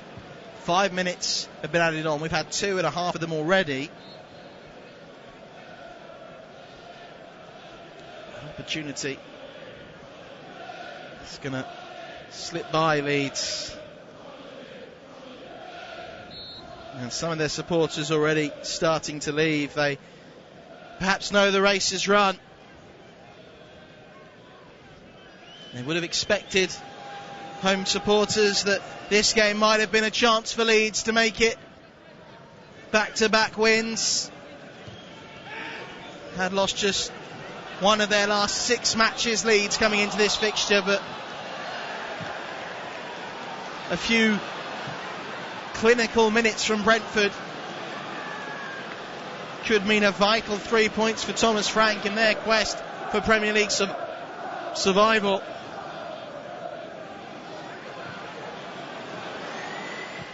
Diego Llorente moving the ball out to this left flank, finding Matthias Klich, gets his head up, sends the ball into the box. James will give chase, Roberts will give chase as well. It's not behind by Alvaro Fernandez, who's gone down, clutching his arm, maybe saying it's his wrist, but that is going to soak up a few more seconds, which again just infuriates the crowd here at Elland Road.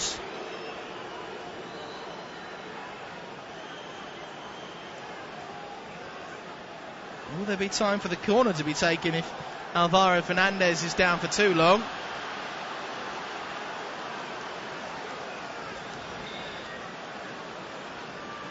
Ilian Mellier's come up for the corner. It's sent in and knocked in off the crossbar. Would you believe it? Patrick Bamford on his return off the bench, on the scoreboard, sliding on the turf. Patrick Bamford has got Leeds level right to the death at Elland Road. Patrick Bamford, the hero for Leeds. Leeds 2, Brentford 2. Unbelievable.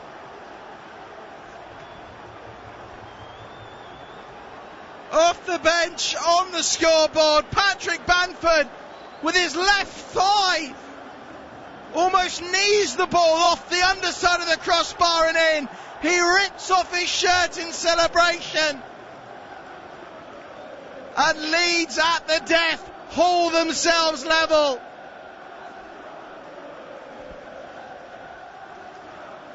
Running away in jubilation, sliding on the turf in celebration. Leeds have rescued a point. And Patrick Bamford once again is the hero for Marcelo Bielsa.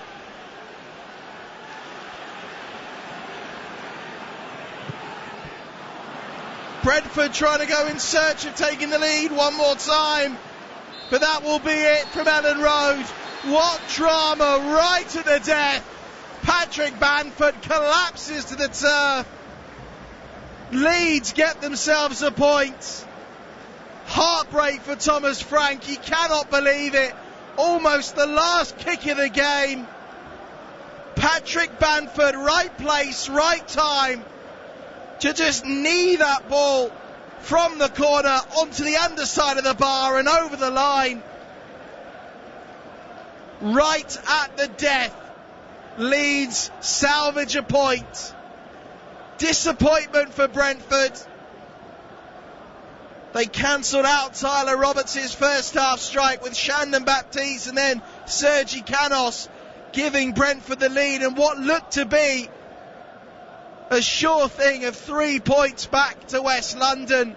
But no, right at the death, in the 95th minute of injury time, Patrick Bamford off the bench on the scoreboard rescues a point for Leeds. And the final score from Elland Road, Leeds 2, Brentford 2. I've been your commentator, John Howick. Thank you for listening. It's now back to Alex Crook and Paul Parker to round up all the other scores here on Premier League Live. Something from it, so they went a little bit more positive, speeded up the tempo a bit, and United never dealt with it. That's when you're looking for composure, people to get hold of the ball and keep it. So Manchester United up to 6th in the table, 3 points behind West Ham in 4th. Elsewhere it finished Leeds 2, Brentford 2, Patrick Bamford, the comeback hero, with a very late equaliser for Leeds in that one. Tottenham 3-0 winners over the bottom club Norwich. They move up to 5th, just 2 points behind West Ham. You are listening to Premier League Live. Got an unquenchable thirst for sport? Get up to speed with the day's biggest sports stories with the Talk Sport Hit. Crammed full of the latest team news, big match previews, and discussing the day's hottest topics. An improvement week in, week out. Plus, get all the latest results and full fan reaction to the biggest events in world sport. It's a wonderful goal! Satisfy your thirst for sports news with the Talk Sport Hit. Subscribe now on Acast, Apple Podcast, Spotify, or wherever you get your podcasts. Talk Sport. 20 years old and still not able to make a cup of tea. That's a great starting point, I think. Excuse me. With bitter experience comes great responsibility. Let's go to Cumbria and Fraser. Fraser, good morning. Hello. Fraser, get out of that lane. The nation's first and best commercial sports radio station. Live, lubricated and legendary. 20 years of Talk Sport. Previously on White and Jordan. This is rewarding mediocrity. No, it's not. It's the exact opposite. Two towering giants of sports media. He's got COVID-19. He's got Newcastle wanting to sue him. He's got broadcasters pulling money out of deals left, right and centre. You wouldn't want to fly with this guy, would you? Jim White and Simon Jordan. Double trouble, daily drama and searing debate. Continues weekday mornings from 10 on Talk Sport. 20 years of Talk Sport. Gentlemen, good evening. There's no such thing as an overnight success. Accrington Stanley 4, titanium plasmatronic death droids from the future, 0.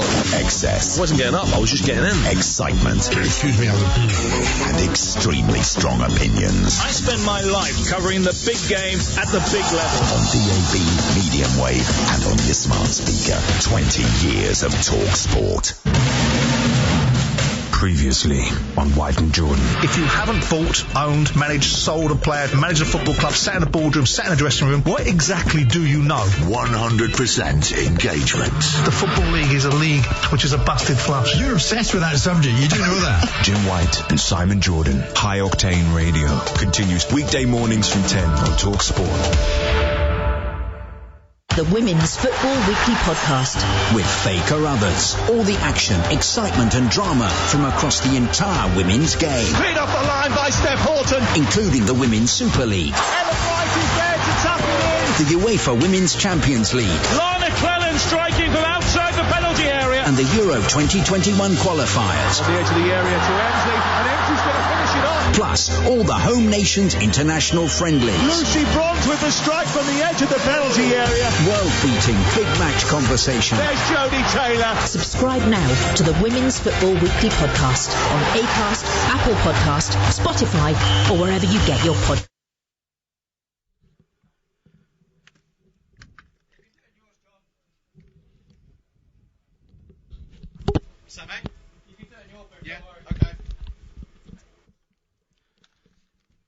A game full of goals and late drama as Leeds and Brentford share the spoils at Elland Road. Midway through the first half, a superb whipped cross by Raphinha found Tyler Roberts arriving late in the 6-yard box, and the Welshman made no mistake from close range, grabbing his first goal of the season on his 100th appearance for the Yorkshire club. But two quick-fire goals for the Bees flipped this game on its head in the second half. Shandon Baptiste's strike got Brentford level as his effort from the edge of the box found the bottom corner, and a few minutes later Elland Road was left stunned as Sergi Canos, who was operating as a makeshift striker with Ivan Toney out due to illness, linked up with Brian Mbumo and lashed home what looked to be the winner for the Bees. But in the dying minutes it was a hero's return for Patrick Bamford, off the bench and on the scoreboard with the last kick of the game. His touch from a late Leeds corner found the underside of the bar and crossed the line to rescue a late point for Marcelo Bielsa's side and break Brentford hearts right at the death. Final score, Leeds 2, Brentford 2. Both have gone on to win trophies elsewhere as managers. They've done battle as coaches on opposite sides of the old firm divide. Now they face off in the Premier League, and while Gerrard has made an excellent start to life as Villa boss, Rodgers set the bar very high for himself in the last couple of seasons. His side is finding that level hard to reach in this campaign. Team sheets are in. I can tell you that Villa make two changes from their defeat to Manchester City in midweek. Jacob Ramsey replaces the injured Leon Bailey in the front three, while at left back Ashley Young comes in for Matt Targett. So their team in full. It's a 4-3-3 once again for Steven Gerrard.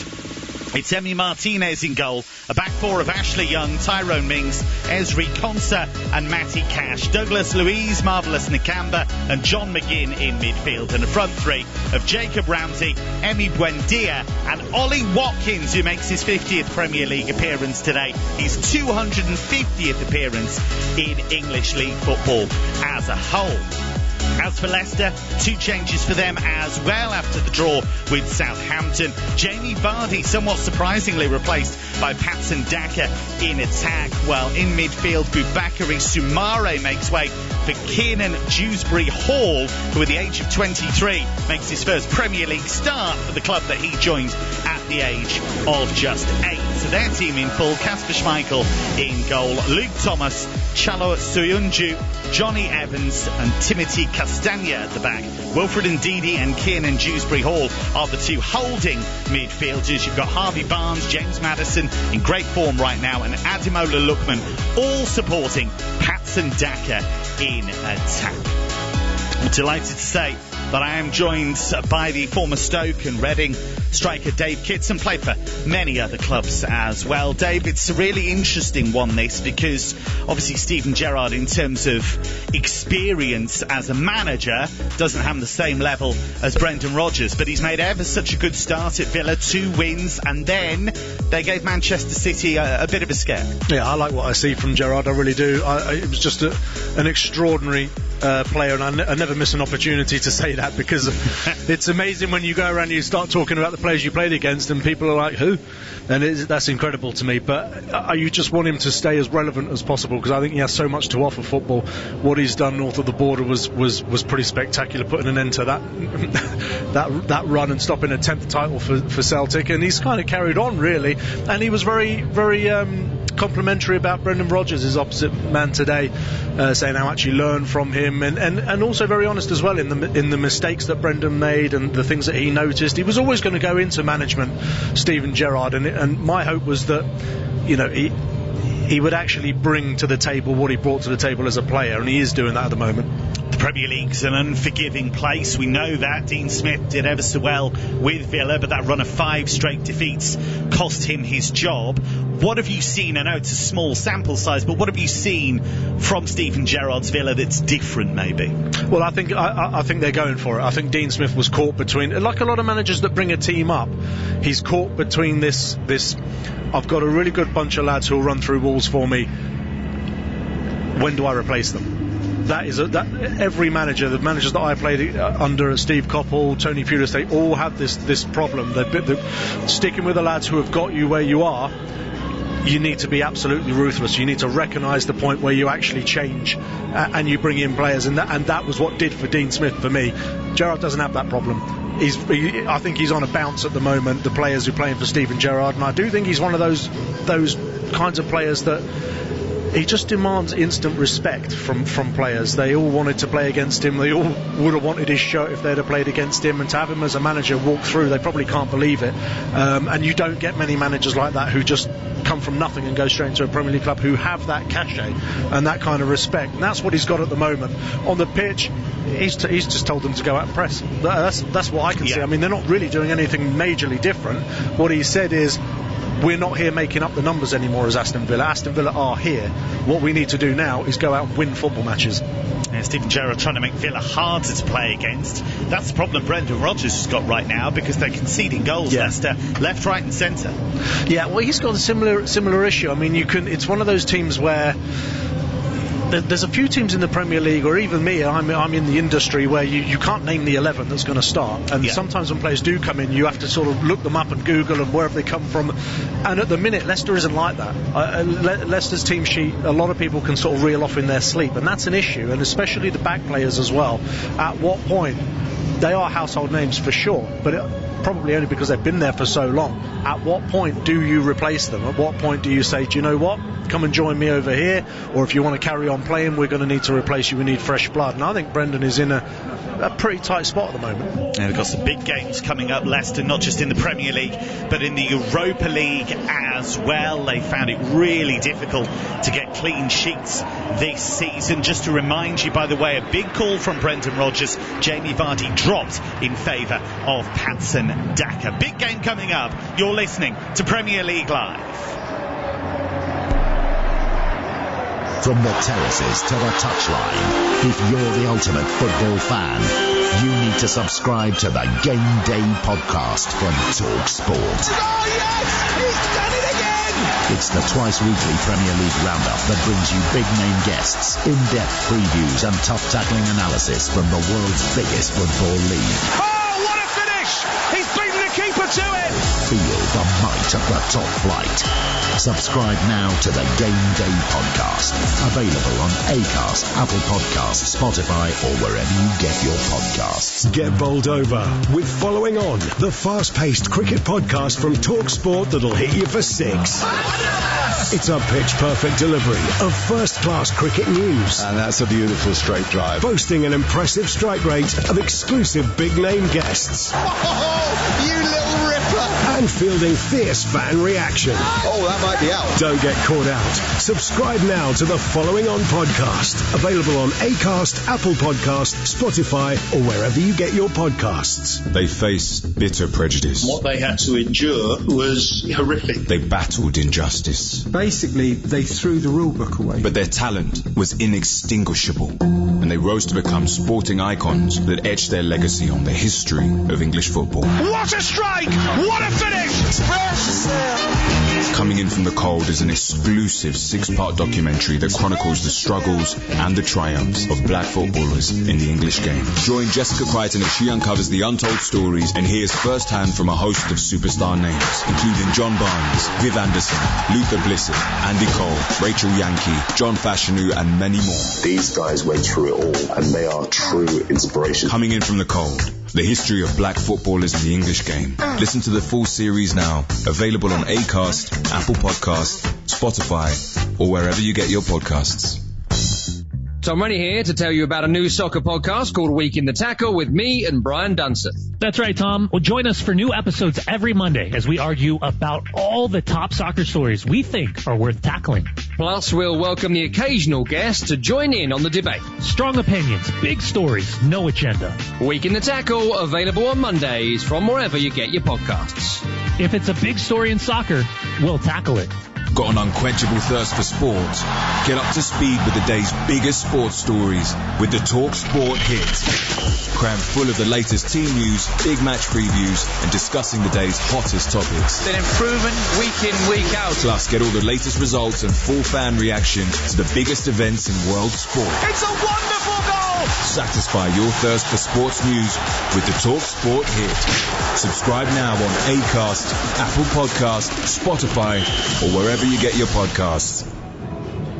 Fascinating game coming up at Villa Park in just 20 minutes' time. Aston Villa against Leicester City. Steven Gerrard against Brendan Rodgers. But we've already had 3 Premier League games that we've brought you across the network. Some really exciting ones as well. Let's bring you the highlights of those.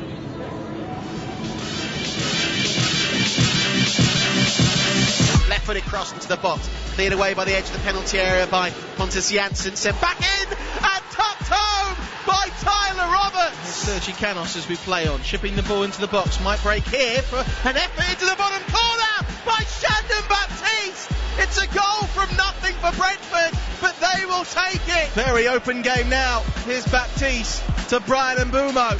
Through ball, Sergi Canos, 2-1. Brentford have turned this game on its head. Unbelievable comeback. Brian Mbeumo with the ball through. Sergi Canos, the live wire Spaniard, finds the back of the net, and Brentford lead by 2-1. So it's low, flicked on and rifled in by Davinson Sanchez to double Spurs money. The Conte climb set to continue in North London. Tottenham 2 goals to the goods. It comes to Ben Davies. He plays a 1-2 with Skip into the penalty area, the centre-back. Now Son to seal it, and he does. Dallow into Mason Greenwood. Inside the area, Greenwood trying to shift the ball onto his left foot. Fred with a shot! And Fred with a wonder goal! The first goal of the Ralph Rangnick era at Old Trafford from an unlikely source. It's a stupendous strike, right-footed into the top corner. Fred the hero. It is Manchester United 1, Crystal Palace 0. Liam Mellier's come up for the corner. It's sent in and knocked in off the crossbar. Would you believe it? Patrick Bamford on his return off the bench, on the scoreboard, sliding on the turf. Patrick Bamford has got Leeds level right to the death at Elland Road. Patrick Bamford, the hero for Leeds. Leeds 2, Brentford 2. Unbelievable. John Howick exceptionally excited there, and quite right too, with that late equaliser from Patrick Bamford. Dave Kitson still alongside me. Dave, let's talk about that win for Manchester United first. First game for Ralph Rangnick in charge. First of all, what do you make of the appointment? Because, of course, you have this situation where Rangnick is coming in initially as the coach for the rest of the season, and then in theory moves to this consultancy role. But he has suggested that if it goes well, quite like to stay as the manager. Yeah, there's 2 ways of looking at it. It's a board hedging their bets and saying we're being smart about this because we're giving ourselves options. Or it's a board who are totally clueless and have no idea what they're doing, which historically has been historically that's been the case. Yeah. So I will plump for the latter. I think it's painful to watch. I really do, and I don't see that a Fred goal in the whatever minute it was does anything to paper the cracks. I really don't. I think Ronaldo's a massive problem at United. In terms of the system, in terms of reliance on him, we know how. Everybody knows how he plays. It's the same as Klopp, Tuchel, with tiny degrees of separation. But it's fast-paced, quick guys pressing. I don't see how United are going to do that. I don't see that they have the nous to do that. I don't see that they have the players to do that. And if he does get it wrong, he can always pop upstairs, and that seems to me to be what is that? You can fail but still go upstairs, and I think they're a mess. They're an absolute mess. Be interesting to see what Rangnick does, because largely over the last decade or so he has been an administrator, somebody who built up the Red Bull operation, somebody who's very much been a sporting director. It's going well for Spurs, not sparklingly well, but they beat Norwich 3-0 today. Antonio Conte seems to have built up the home form. That's important, but I guess that defeat against Mura, the Slovenian champions of the Conference League, shows there's still a long way to go. Yeah, I took some stick for that one. You're right, but they don't have the players to sparkle, frankly, and the ones that are supposed to aren't, with the exception of Son. Kane is doing an impression of someone who wishes he was anywhere else other than where he is, and frankly he should be. He should have gone to Man City. It would have been best for everybody concerned. Himself, the club could have moved on. There's some really hot young striking prospects in Europe that Spurs could have gone after to replace him. That's really